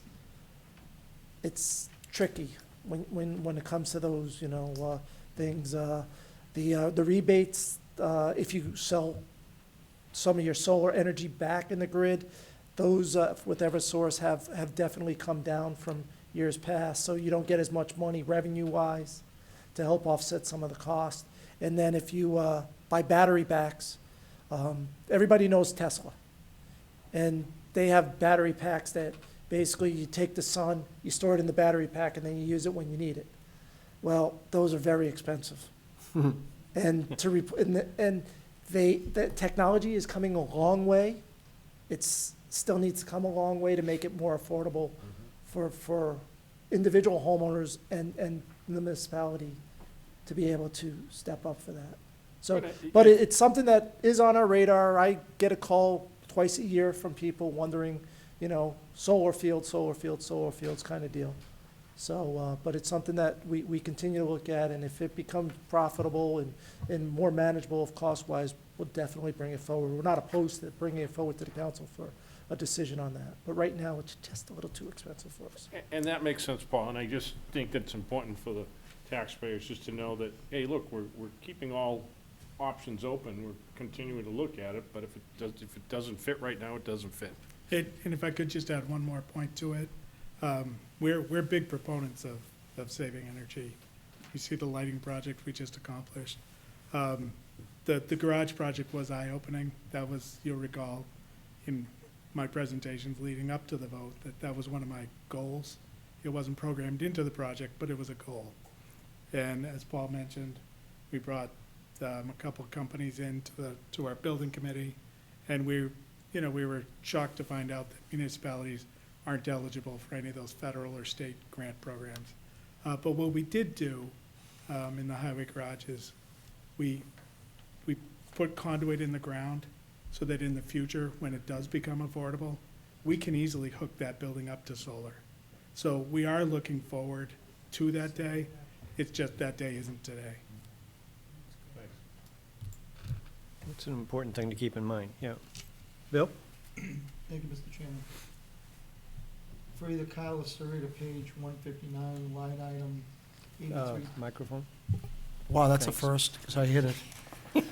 Page 159, 3110-831 on maintenance for machinery. You have a $24,000 decrease in your budget line. 8331, page 159, Fen. Yeah, I have,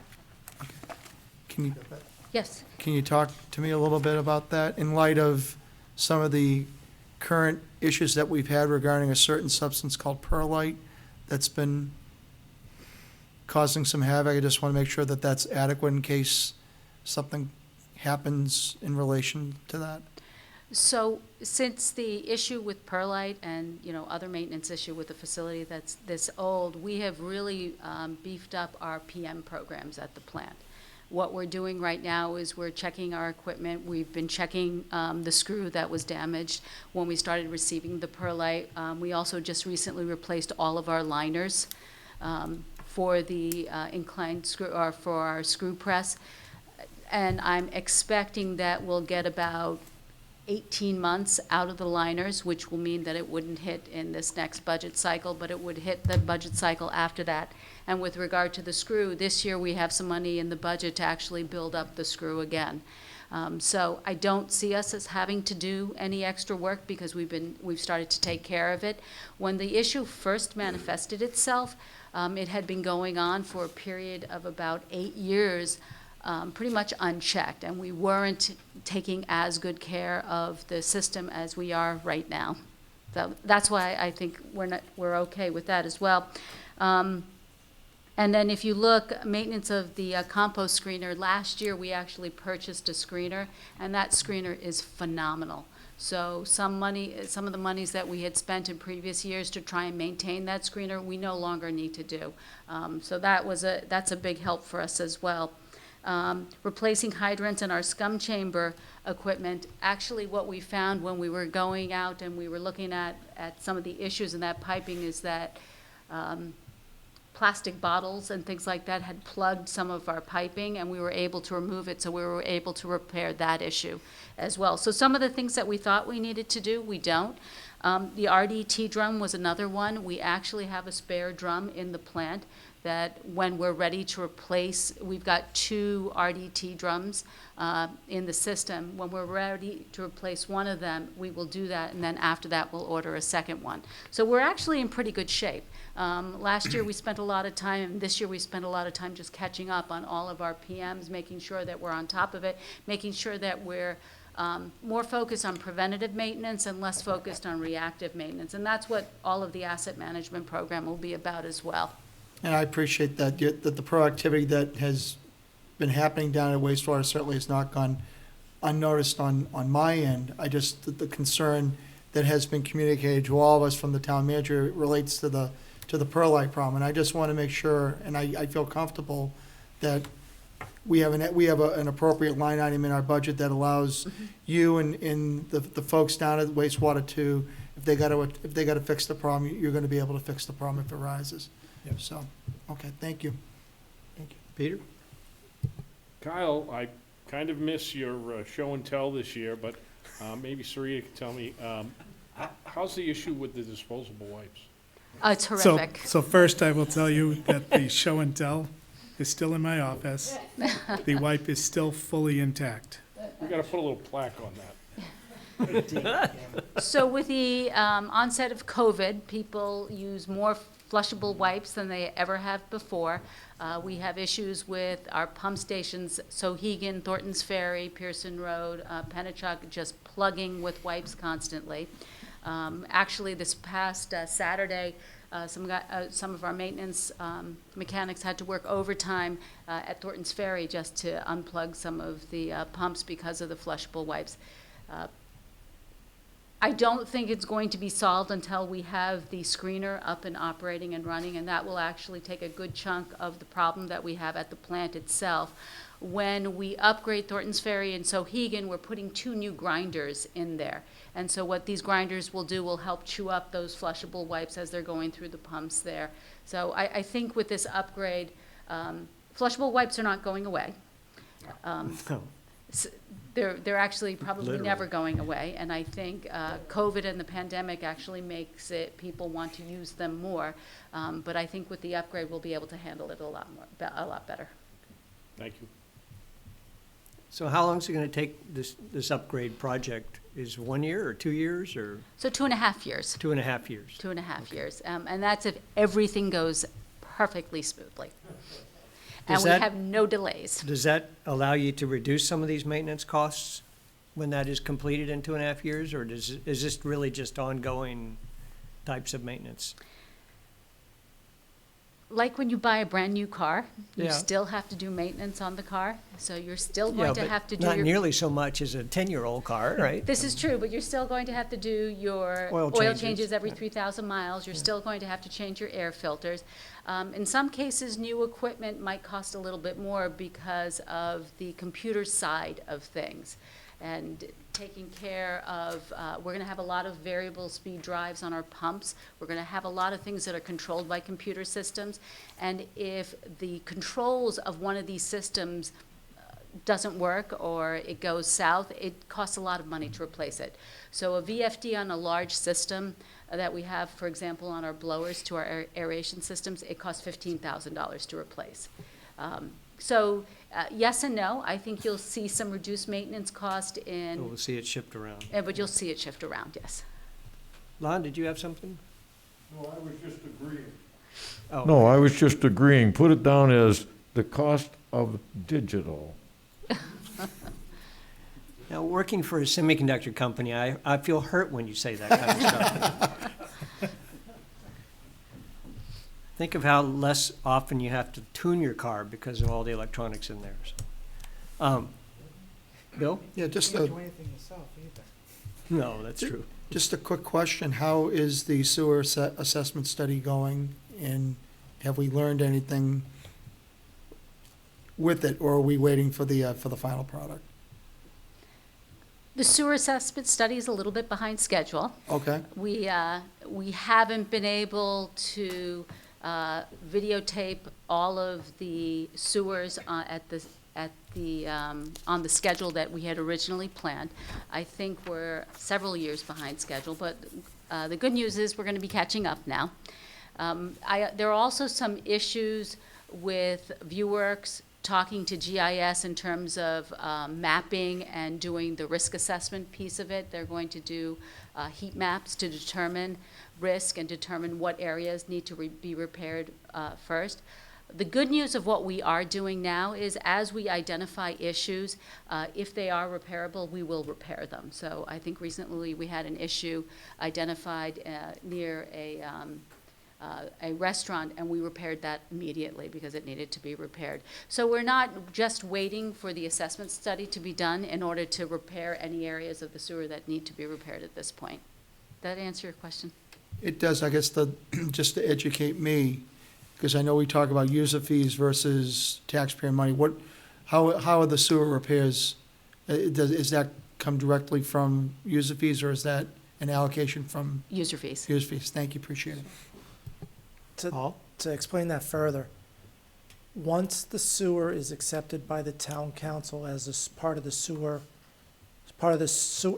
infrastructure, all repairs and maintenance of that line, those 90 miles that Kyle was talking, gets paid out of the sewer wastewater fund. Anything up to, remember when we did Sunset Shores a couple years ago? That came out of general fund because it's an addition to the sewer line. Once that was completed and accepted, that got transferred over to wastewater for them to handle the maintenance on it. So anything that's already either currently in the sewer system or the council approved to go into the sewer system, like hopefully in the next month or so, you're gonna get the sewer line that we just completed up here near Madeline Bennett Road. Once that gets approved by the council as accepted, that will go over to Sarita, and Sarita is now responsible for maintenance on that line. So that's how the wastewater fund works with the sewer. If it's something that's been accepted, it's in wastewater for maintenance. So I had an interesting question. You said there's 98 miles of sewer pipe in the town. If the town were fully sewered, how many miles would we have? Are we 50% of the way, or are we 25% sewered, or? That's a really great question. I actually haven't got a clue. We will get back to you with that Yes. answer. Well, I mean, it's Definitely. not critical. I thought it might be an interesting number to have. It's between 25 but and 50. That we percent are of the town currently is sewered, currently sewered. 25 and 50%? But we'll get you the real number. Whatever. I mean, I keep thinking about how nice, and because I'm on septic, if the town was sewered, what would it take? And I know a lot of our system was put in back in the 70s and 80s, I think, when the federal government had Right. cash for some reason, that they were helping to fund that. But now, any expansion, there's virtually no federal assistance, and it all has to get paid for out of the budget or out of capital reserve funds or something like that, as opposed to being paid for out of user fees, because obviously if we're expanding it, the users aren't responsible for that expansion, so. Yeah. That's why it's so difficult for us to find an ability to expand, because we have to pay for it. And Yeah, you're exactly right. And so probably in the last 20 years, the only expansions, except for the Sunset Shores project, as a notable exception, every other sewer extension project was paid for by developers. right. In the old days, it was funded at 95% federal government versus 5% local. Yeah, Right.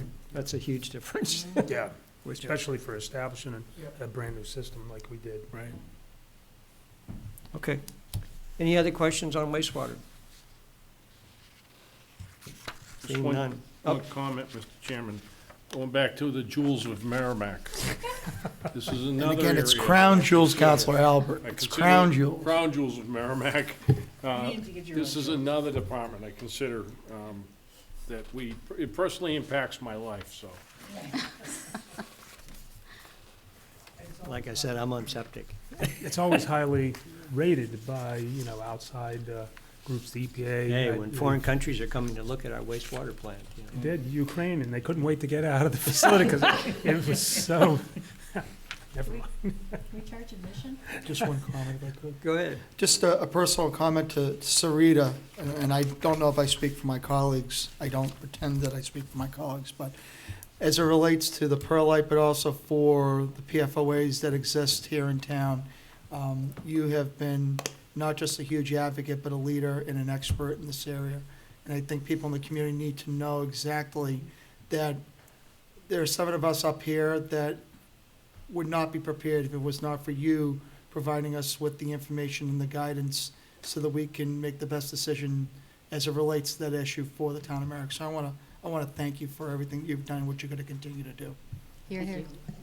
Great, thank you, Sarita. Thanks. Okay. Thanks for hanging out with us here. Huh? Okay. So the next budget is 17, building and grounds. 17. 17, we're almost done. Don't curse us. Almost. So this, this department is responsible for building and grounds of town complex, police station. There is no wage increases here. The only wage increase you'll see is for the 53rd week, increase in retirement and salaries. These two individuals are non-union employees, and the part-timers are also non-union. Some increases and decreases. Electricity is down about $7,700, and I'll explain that in a second. And then buildings is down $68,000. The reason why buildings is down $68,000 and electricity is down $7,700 is because of the council and their allowing us to do this LED light project. The LED light project was about $52,000. Next year, we're planning on saving about $7,000 of that money in electricity costs going forward. The other items in the savings of the building line 8502 is because of the sprinklers. We replaced a couple of sprinkler valves down that for about $15,000, and we don't have to do that again. And then there was a HVAC unit at dispatch. There is $4,000 in here to fixing the Abbey Griffin bandstand. I believe wholeheartedly that we can handle that this year, in this year. So there's $4,000 that we can cut from this budget. But with that, I'll let Kyle take it away and answer any of your questions. Thank you, Paul. So buildings and grounds, as Paul mentioned, we take care of all of the town hall complex, the police department, and the John O'Leary Center campuses, including the grounds as well, Abbey Griffin Park, all the parking lots, et cetera. We're responsible for maintaining the mechanical, electrical, and the operational systems of the building, the janitorial work in the facilities, and keeping the outside areas safe and attractive throughout the year. And I really wanted to mention some thanks and kudos to this group of 2 full-timers and 3 part-timers. Throughout COVID, dating back to last March, when so much of what we were dealing with was unknown, these 5 individuals were the ones going into offices, doing the daily cleaning when the police department never closed. They were over there cleaning the police department multiple times a day, disinfecting, keeping the officers safe. When town hall opened June 15th, I think we were one of the first town halls in the state to reopen. It was a lot of work through Paul, but also the custodians to get everything set up, get things ready for opening. And 7 days a week, they've been cleaning all of these facilities to keep them safe for all of you, for the employees here in the buildings, and for the visitors who come to the buildings. So I really just wanted to thank them publicly and just commend them on what a super job they've done for all of us, keeping us safe throughout this pandemic. Our goals are to continue providing a safe work and safe work in public spaces for our employees, residents, and business owners, and to continue to provide timely service to all the users of our facilities, while performing preventative maintenance on the systems that we use to maximize their full useful life. Overall, this budget is down 15%, or about $63,000. As Paul noted, the 5 employees in this division are non-union, so there's no 2% raise like you saw in many of my budgets. But there is a 53rd work week, like everyone else. Our operating expenses are down 2.5%, which is $20,000. But the big decrease is in our capital expenditures. As Paul noted, we had some big one-time expenditures.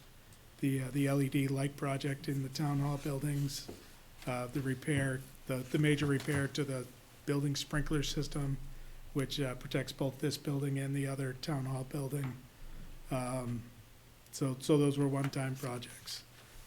Coming up for this year, as Paul noted, we want to do some repairs to the spindles and railings on the bandstand. They're starting to get old and wearing, and they're kind of easily kicked out. We've had some vandalism issues. The other thing we want to do, and honestly, I noticed this at Chief Roy's retirement, we don't have handrails leading up to the bandstand. So what we're proposing is to put a handrail on each end near the bushes. We didn't want to put anything in the middle because, we want it open for pictures. But we're going to try and put a handrail on each end to make access to the bandstand easier. The other project that's in the proposed budget is to add another $10,000 to the window replacement project in this building. You'll recall in a couple budgets past, we combined fiscal years. We allocated money in 2 different fiscal years, combined the project to redo all the windows in the east wing building of Town Hall. So in the current budget that we're working under, there's $10,000 proposed for it. We're proposing an additional $10,000 in this budget, which we would couple in the spring to do the window project in this building. That's really all there is in this budget, and I'll entertain any questions you might have. Peter? Kyle, on line 8359, other outside services plowing municipal lots, we contract that out? We do now, yes. And it jumped up, looks like it's jumped up $7,000? It did, yep. So the, we go out to bid for that.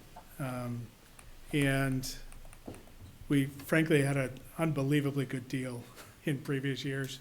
The contractor who has done it, does a lot of work for the town. And it was brand new to us contracting this out a few years ago. And the company and us, we kind of were, feeling our way through who's gonna do what.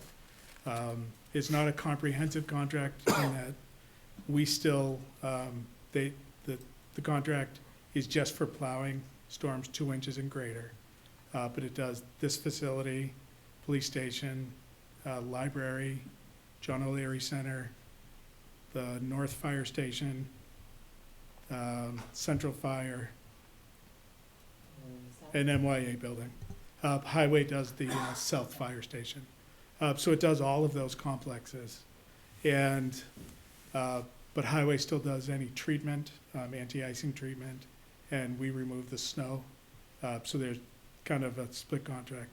And the first couple of years of the contract, there was some growing pains.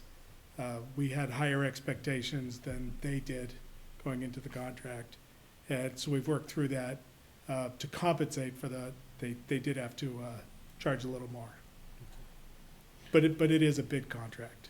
Okay, and just this year, was there something in particular that brought it up? No, just our expectations. Okay, And they're meeting our expectations now. thank you. Any other questions? So, the department didn't ask for the 10,000 and the town manager put it back in for the windows? Is that Yes, on Yes, 8502? that's correct. that is correct. You forgot or something? This project we've been putting $10,000 in for 2 or 3 years now, and this will be the 3rd year. I got, because these windows are so big, and because this building, windows are historic, we have to replace them with an historic type looking window.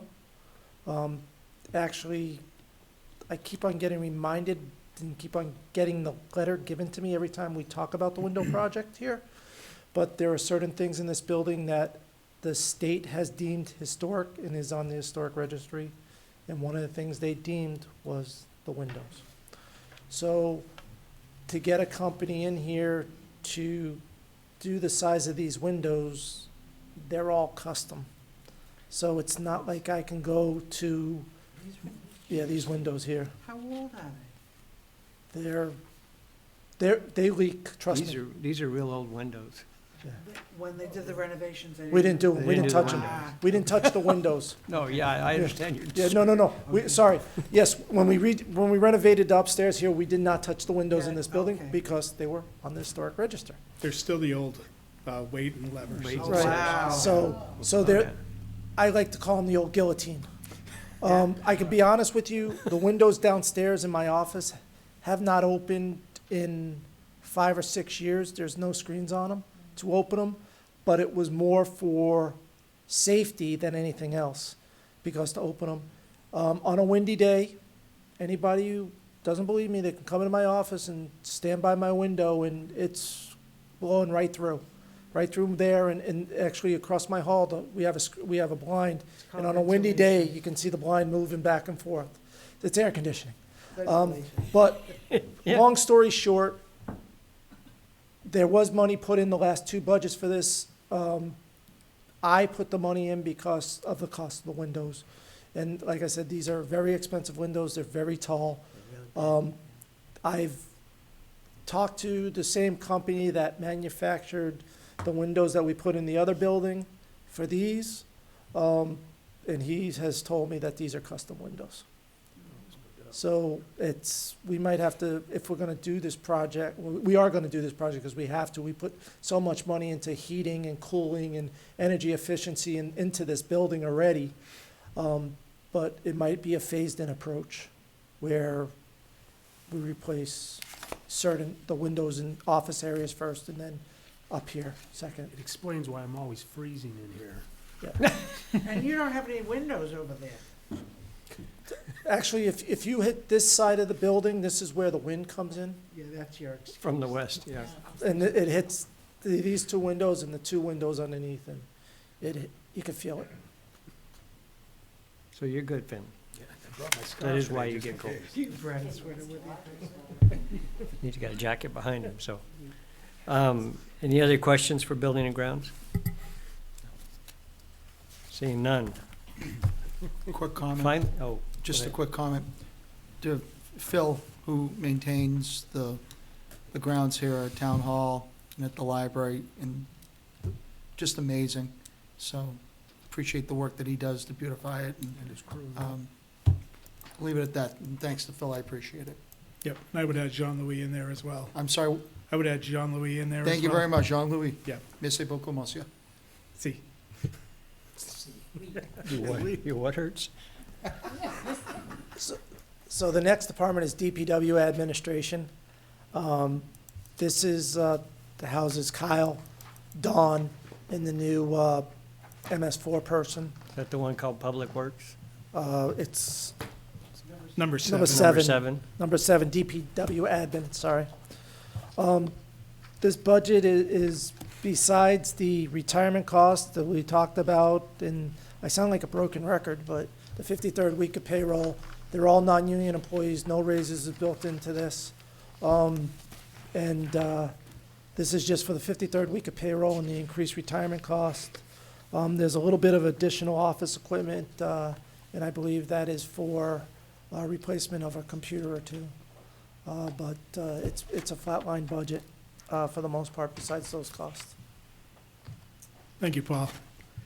So the Administration and Engineering Division of Public Works is responsible for the upper level management of all 6 divisions of Public Works. Engineering and management of the capital improvement programs, development of the yearly paving program, and compliance with environmental regulations. Our goals for fiscal, it should say 22, are to continue our department-wide initiative to foster our Big 3. Some of you have heard about this initiative we've been doing for a couple of years to really emphasize professionalism, ethics, and teamwork. We call that our Big 3, and it's near and dear to my heart, and I think we're making great strides as a department in that. An item I'd like to spend a little time talking with the council about, if you'll indulge me, is to develop the TAP grant application for the Daniel Webster Highway sidewalk. We were notified recently that there is a new TAP grant round that just opened. The intent to submit an application is due to the state by February 5th. So we're hoping, although it's not a specifically agended item, to get some sort of consensus from the council as to which direction, because they are looking for us to identify a project in that notice of intent to apply. What we're recommending is to do sidewalks, and Don can speak in more detail. But really quickly, what we're recommending is to do the sidewalk in the town center committee plan from the Chamberlain Bridge on the west side down to Fraser Square, and then continuing south. We think there'd be enough money in the grant program, which is up to $1.2 million this year, that it could take us south of Columbia Ave on the west side of Daniel Webster. So I don't know if you want to spend time now or not discussing that, or I can continue on. Paul? I think we should, we have on the 28th, we could come back on the 28th of January and actually give the council a full presentation, and we can agenda it so that people will be aware of it. I think right now we're just trying to talk about the budget itself, and Does that leave enough time before February 5th? It would, yeah. And I guess just as a heads up, one thing we'd be looking for on the 28th is permission from the council for Eileen or Paul to sign the letter of support for the project. Okay, Barbara?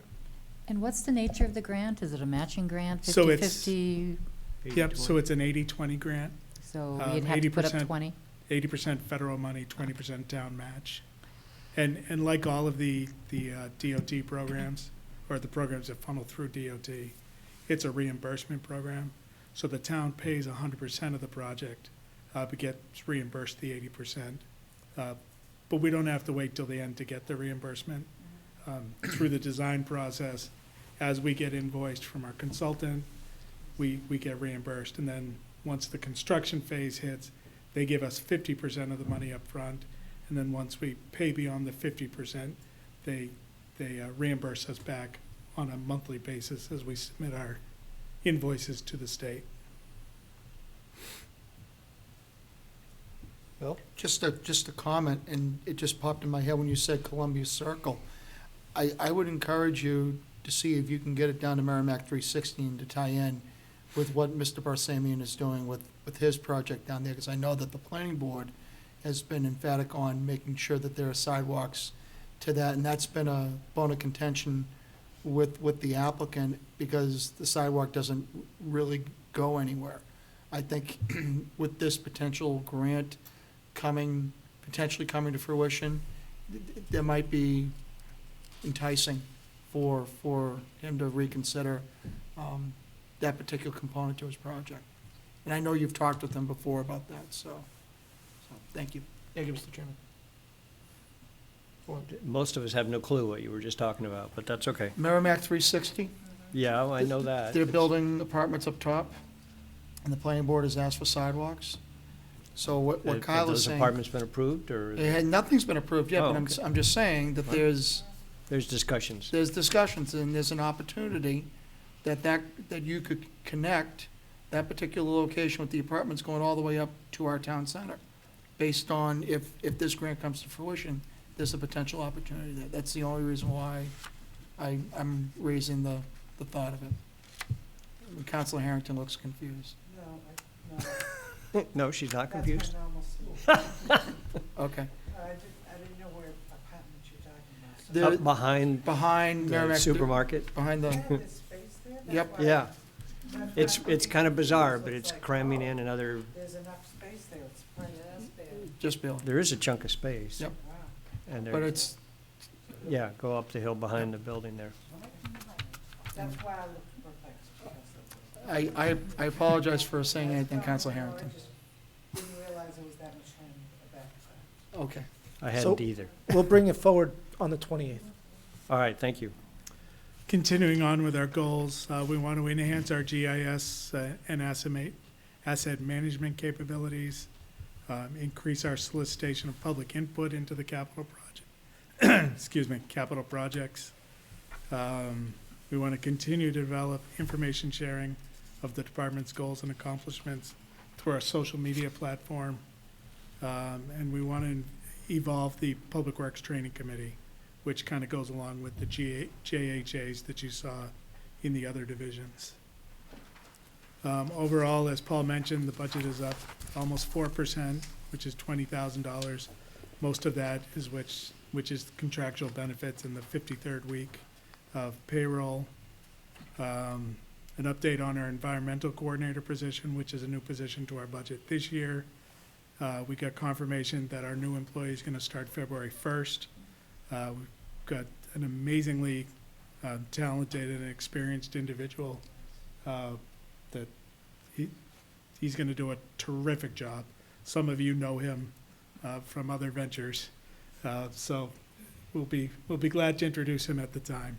Be a big headache of Don's. Yes, for sure. We hope. And that kind of ties into the goal of improving our GIS and asset management capabilities. You know, it's interesting, usually you can't see smiles, but her eyes Yeah, lit up there, just The like, eyes, yeah. the eyes are smiling. So obviously their big focus is going to be on the MS4 program, but also the asset management and GIS. Something that's just so needed, but we just simply don't have the time to commit to it. So with that, I'll open it up to questions. Bill? What is the proposed project for the summer engineering students this year? We have a lot of projects this year. So I guess what I'd ask for you, Dawn, is what is the most pressing project that you'd like to see accomplished for the town this year? They're going to be helping the new environmental coordinator with doing more sampling, which we have Perfect. to do. Perfect. I'm going to be sending crews out to do the new PCI indexes for the road pavements, because I haven't done that for several years. And we have several survey projects that we're going to be addressing some of the drainage issues around.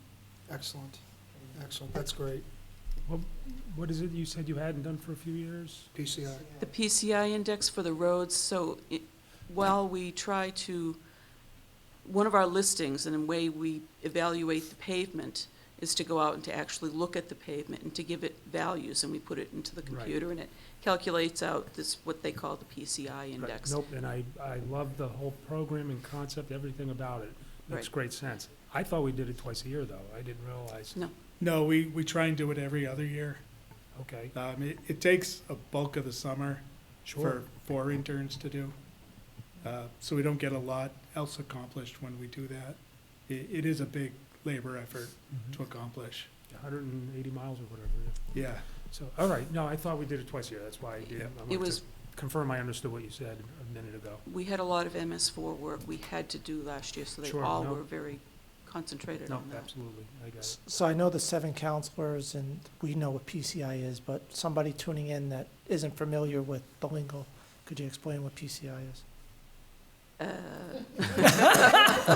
Pavement Paul's condition communication index? or something, or- Pavement condition index. It's a scale of 0 to 100. So the basic process is, we don't inspect every foot of every pavement. There's a systematic statistical methodology where we look at average looking sections of each road, and we physically measure every different kind of crack, distress on there, whether there's a shoulder drop off or not, whether it's an alligator crack or a longitudinal crack or potholes. All of that gets collected, put into what our paver program is, what the software is called. It's a gigantic database that crunches all that number to give you a pavement condition index, and it extrapolates it over the whole road. Is that online? The results of that ever?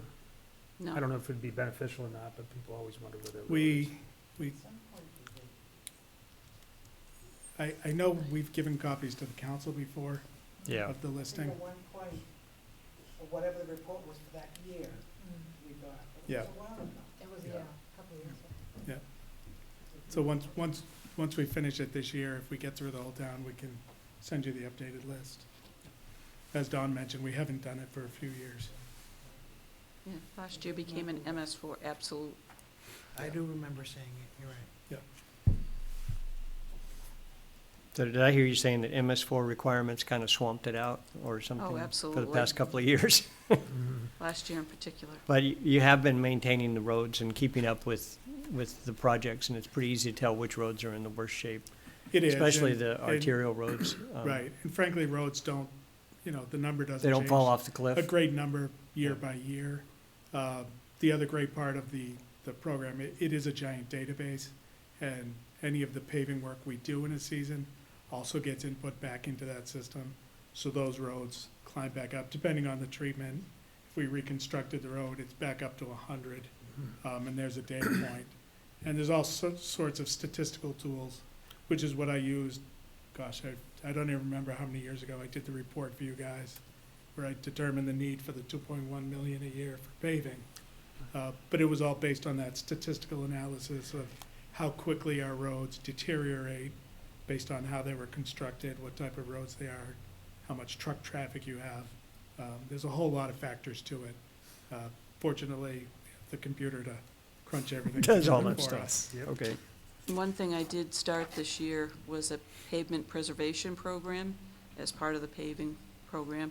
So what that does is it does the crack sealing. If you noticed on Babusick Lake Road, there's a lot of crack sealing that was done. So we're trying to hit the roads before they start down that steep incline and get them and bring them back up, because that does add to the life of it, because it keeps the water out from hitting the pavement. And your comment there was another example of where technology is useful to us. Having the computers to crunch that database, even though That's in some of correct. our Even though we need vehicles, to it replace might be the difficult. computer, Lon, he's Which is defending the- the digital world. I'm just keeping my job. Understood. even though we need to replace the computer in 8504. But Well, yes, they're not meant to last forever. No, yeah. I'm not gonna go there. Yeah. Reading an article, I'm gonna go there anyway. Reading an article today about telephone companies wanting to quit using 3G and migrate everything to 4 and 5. Well, that means anybody with an older phone isn't gonna work anymore on their networks, to. and so they'd have to move up, and it's like, oh, that's painful. So that's sort of a drawback to the advances in some technologies, that the older ones get kicked to the side because they're using up bandwidth or something like that. Anyway, that's neither here nor there with respect to our budgets. Interesting, Thanks. however. Yeah. Any other questions Just- on, Just a comment, if I could, Mr. Chairman. Eileen had sent out an email to us last week regarding the MS4 litigation that we were involved in. We got notification that everything's been settled, and I don't know if I can say we got the desired effect or we didn't get the desired effect, but I think our involvement with the process certainly was beneficial to at least getting a permit, which is something that we can kind of sort of work with. kind of, sort of, maybe? I'm sorry? No. No, I agree with you, Mr. Chairman. Anyway, it's 2021. We started this process back in 2012, and it was Dawn that literally, pun intended, had been carrying the water for the last 9 years on this particular issue. She and I got involved with it, and there were some things that were interesting, and there were other things that were, man, oh man, it was a cure for insomnia. But Dawn did it with the plum. She did it with tremendous technical expertise. She prepared this council for some of the financial decisions that we had to make in our budget regarding this MS4 permit. And I think, we're positioned today, right now, because of a lot of the hard work that Dawn did on this issue. So I just would like to thank you for not just your technical expertise, but your candor and your leadership on this particular issue. It's not sexy, but quite honestly, it could have exposed the town to litigation and lawsuits from third parties in joining us. So I really, a lot of thanks from me for for the work that you put into us and also preparing us to make some of the tough decisions that we had to make. So thank you very much. Appreciate it. Thank you, Mr. Chairman. Absolutely, thank you. Okay, so I think that covers Public Works. There's one more. There's always one more Public Works? Yes. This year, during the proposed issuance of debt portion of our budget hearing tonight, we have a SRF grant for a Sunset Shores stormwater study. It's $75,000. And because we're going to be funded through state revolving fund, it's a reimbursement. However, one of the stipulations of getting this reimbursement from SRF is to have the citizens of Merrimack vote on it as if it was a bond. So we have to have a separate warrant article as a bond for $75,000 at no cost to the taxpayers, but we need the 66.7% approval on it, because it is considered a bond, because it's going through the SRF program, I'm sorry. I'll let Kyle describe what is going to be happening for that $75,000 at Sunset Shores.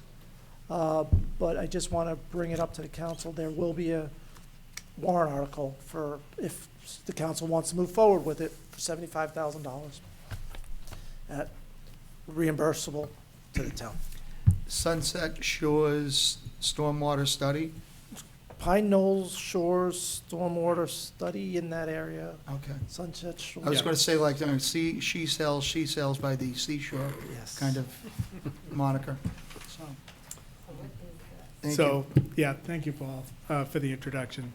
So you guys may recall, I think it was after last winter or the winter before, when we had a lot of the thawing and freezing of gravel roads, that some folks came to the council to talk about the gravel roads Up at Babusick Lake? up by Babusick Lake, Okay. which back in 14 was called the Pine Knoll Shores subdivision.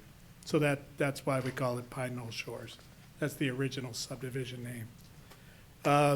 Out of that, the council asked us to do a number of things research-wise on what could be done and how to do something. We in Public Works worked with one of our consultants that we work with a lot, and came up with a proposal to do a kind of a budgetary planning investigation of what it would look like to pave those roads, put in proper drainage, look at whether they should be one-way roads or not, given the sight distance issues that we have out there. Kind of do a general kind of planning study. So the proposal that we got included some limited on-the-ground survey, doing some soil testing through borings, but mostly looking at soil maps to determine what kind of soils are there, looking at property deed records, cataloging which properties the town actually does own, because we do own a few out there. They're very small and unfortunately not located near the lake, which makes it the biggest challenge out there, of course, is once you collect the stormwater, where do you treat it? And, if you collect it at the bottom, which gravity wants you to do, we don't own any land there to treat those stormwater. So out of this proposal, the projected cost was about $68,000. We then heard, kind of serendipitously, that DES through the sewer loan fund, which our $22.6 million is funded out of, they were opening it up now to some stormwater projects. And in different categories, there's different levels of principal forgiveness. For planning projects up to $75,000, it's 100% reimbursement. And so it fits perfect. So at Eileen and Paul's request, we submitted the application for that grant, and we were awarded the grant. So All we need to do to have that project funded 100% by the state is to put it on the warrant article, because technically it's a loan program, and I've been battling with the state, with DES for years, saying, by making it a loan, it just You're makes it killing us. so difficult to utilize the program, because it's such a big hurdle to get 2/3. But we decided to promote it to you guys this year, and hopefully that you'll support it, to put it on the warrant article. You know, we'll try and do as much education we can to show everyone that it's a no-cost program for the town. And what we would end up with at the end of the day is kind of a budgetary picture of what it would take to get to our goals out there on those roads. And maybe even identify some low-hanging fruit that we just haven't seen. So that's the goal of the project. It's purely a planning project. It would not involve any actual construction or anything at this point. But that's what we're proposing. And the only commitment, sorry, Nancy, but the only commitment is to do the study. There's no commitment beyond doing the study. Correct. Thank you, Paul. So we don't have to, that's all, that's our commitment. We're gonna do the study. So And the that's it. 75,000 is for the study. Correct. And it's not a detailed feasibility study like you've seen us do with the bridge plans. It's purely a budgetary, here's some concepts kind of plan. But it gives us a place to start from. Which you'd And, have to do anyway. yeah, so the way I tell the story to folks is, I think you're aware that we have a drainage master plan that we kind of follow for our projects.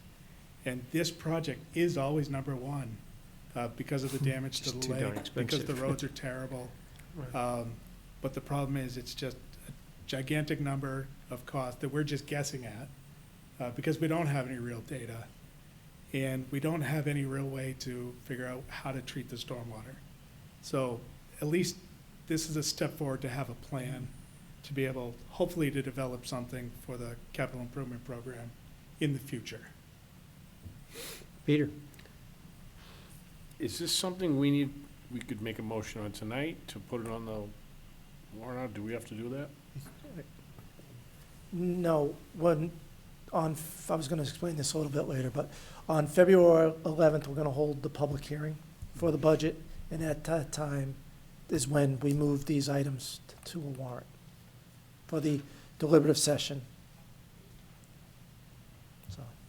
So I don't think anybody disagrees with going forward with the project, but, and I think that's more what you're looking for today, is just, we all kind of in agreement. Yes, absolutely. Any other questions on this project? So this doesn't even give us it's just budgetary numbers. It's no plans or anything. Correct, yeah. Okay. Any other questions on that? Thoughts? All right. Was that the proposed issuance of debt that you have on Yeah. our schedule? Yes. That concludes our DPW portion of the evening. There's one other thing that I just need to inform the council on, and that is 33, fire protection. It's a self-supporting fund. We get it's basically the hydrants in the Manchester Street area. That is Pennachuck Supplies.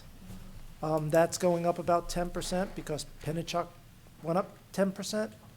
So from 93,000, it went up to $102,000. We get the money from the residents of that area. There's a special Thank you, tax, like a better, Oh, like a betterment tax, so to speak, that's on there. It's called water tax. If you have any questions about how this started and everything, Tom did all the research when he was looking for something else, and he found it, so he's more versed in it than I am. All I know is that basically it's for the hydrants out there, and Pennachuck charge us a monthly fee, and we pay it, and we charge it off to the people in the area. okay. You wanted to go back, you had a question for Kyle before I you just left? wanted to make a comment. I know you made a well-deserved kudos to the buildings and grounds, but I also think that DPW in general is also helpful. think of all the things at elections that had to be done. I mean, and Paul, you were phenomenal with getting all the paraphernalia that we needed to get for all the town buildings, but they had to be installed, they had to be jerry-rigged, and they had to be put together. So I think there were a lot of people, and a lot of them were from DPW, that worked cooperatively to be able to get that done. So I think you're absolutely right. It went almost, knock on wood, smoothly. I mean, we saw the end result, but I'm sure there were a lot of things going on, a lot of complexities that happened when it finally got. So I just wanted to thank everyone, Paul, and DPW for what they did. They did a great job. That's all. Absolutely. Just getting the plexiglass, I know that That there was was a challenge. difficulty all along the way. And Paul, you getting, masks and, what was it? So Sam or whatever, whoever it was. From Sam, off the back of his Who truck. else? Sal. Sal. Sal. But I mean, a lot of the public doesn't know this, of all the workings that occurred in order, and you're right, and the town hall was one of the first ones to open up. But that's because everyone worked together, not only to get the environment ready, but to set up the policies and the protocols and everything else. So I think everybody has to be commended. Very good. Absolutely. I mean, Public Works probably doesn't get nearly the recognition because they're not as much out front with uniforms like the police and fire, but it's Right. always an extremely important department, keeping our infrastructure running. Right. And we really do appreciate the work that you folks do, especially when you consider all the regulations and stuff that you end up having to deal with, the MS4 permits and the discharge Yeah. permits and all those various different things.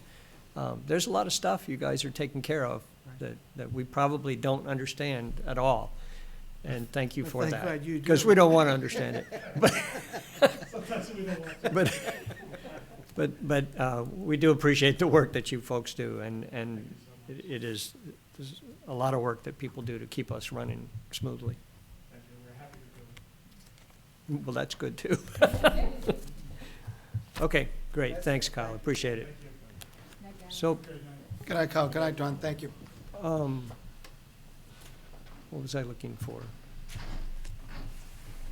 So, Paul, tomorrow, we're talking about fire personnel and, I'm going to give you hopefully a summary of the fund balance, and we'll talk about fire personnel, and I'm going to give you a summary of the CRF projects that are planned for the following year, because they're no longer included in the budget because DRA slapped our hands and said, I can't do it that way anymore, which I don't understand, but, trying to present a transparent budget of total budget of the town, and DRA says that basically confuses people. It confuses people. the money that we take in and the money we're going to spend confuses people. Yeah, so, Okay. but, So your second item of capital reserve fund review is what you're talking about Yeah, now, I'm going through yeah. all of the, going through that, and I have a summary sheet that it lists which capital reserve funds and things of that sort. I also will have a handout for you tomorrow. Tim Thompson, I asked him to look at all the development that has happened and is going to happen, and he put it on a nice spreadsheet for, at one glance, of all the projects that are going on in this town, and I think that'd be very useful for the council to also see, as well as knowing how many new, apartments are going in, how many new homes, what's been approved, what's in the planning processes and stuff like that. So I think that is something the council would be interested in seeing as well. So I'll hand that out to you tomorrow night as well. okay. So the other thing I think we need to understand as a council is we're having this meeting tomorrow night, which was down for a snow date, to talk about fire department personnel and capital reserve fund reviews. What we haven't scheduled at this point is finalizing the operating budget. Or maybe it's scheduled for the 28th, but at 6:30 to 7, that doesn't give us much time. Doesn't give us much time, honestly, and we do have a pretty full council agenda for the 28th. Right. So if, and So- I hate to add another meeting. I really do. Yeah. Huh? No. Let's find room to do it sometime when we're getting together versus throwing it out. Well, I mean, the Wednesday before that is kind of the only time we really have to do it, Is that the 27th? the Yes. 27th. We don't usually do this many. What's that? I said we haven't done this many in the past. You're right. It's different, I want. And this one's different because we're trying to recover and understand the impacts of COVID and stuff like that. And, You're saying we've had more meetings? well, we have 3 meetings. We're gonna have another meeting tomorrow night, which will be a 4th meeting. Which was the change. That's- Often, yeah, that's a change.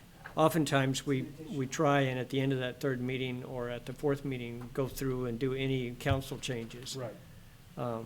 I'm asking if we'd be willing to do a 5th meeting, a Wednesday before next Thursday's meeting, to just focus on what does the council want to finalize on for a budget going forward.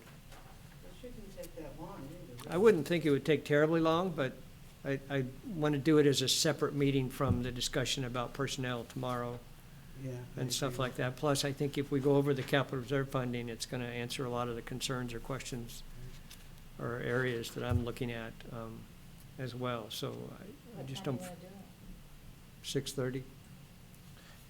And I appreciate that. Like I said, we've been together a lot this January. The other thing is that I like my departments here, and to get them all here on a night would be better not to have a council meeting as well, because of people that might want to attend to talk about items and things of that sort. So as you can see, there's 10 seats now because Tom's taken one up. But, and he will be at the next Well, meeting he's gonna too. be So- standing at the There's a window. seat back here you can take. So, so in that case, and this is a new world. And hopefully next year we can go back to normalcy. I know last year we had an extra meeting because of with the fire staffing as well. So, thank you. I just want to say thank you to the council for indulging the 5th meeting. So we'll plan on Lon?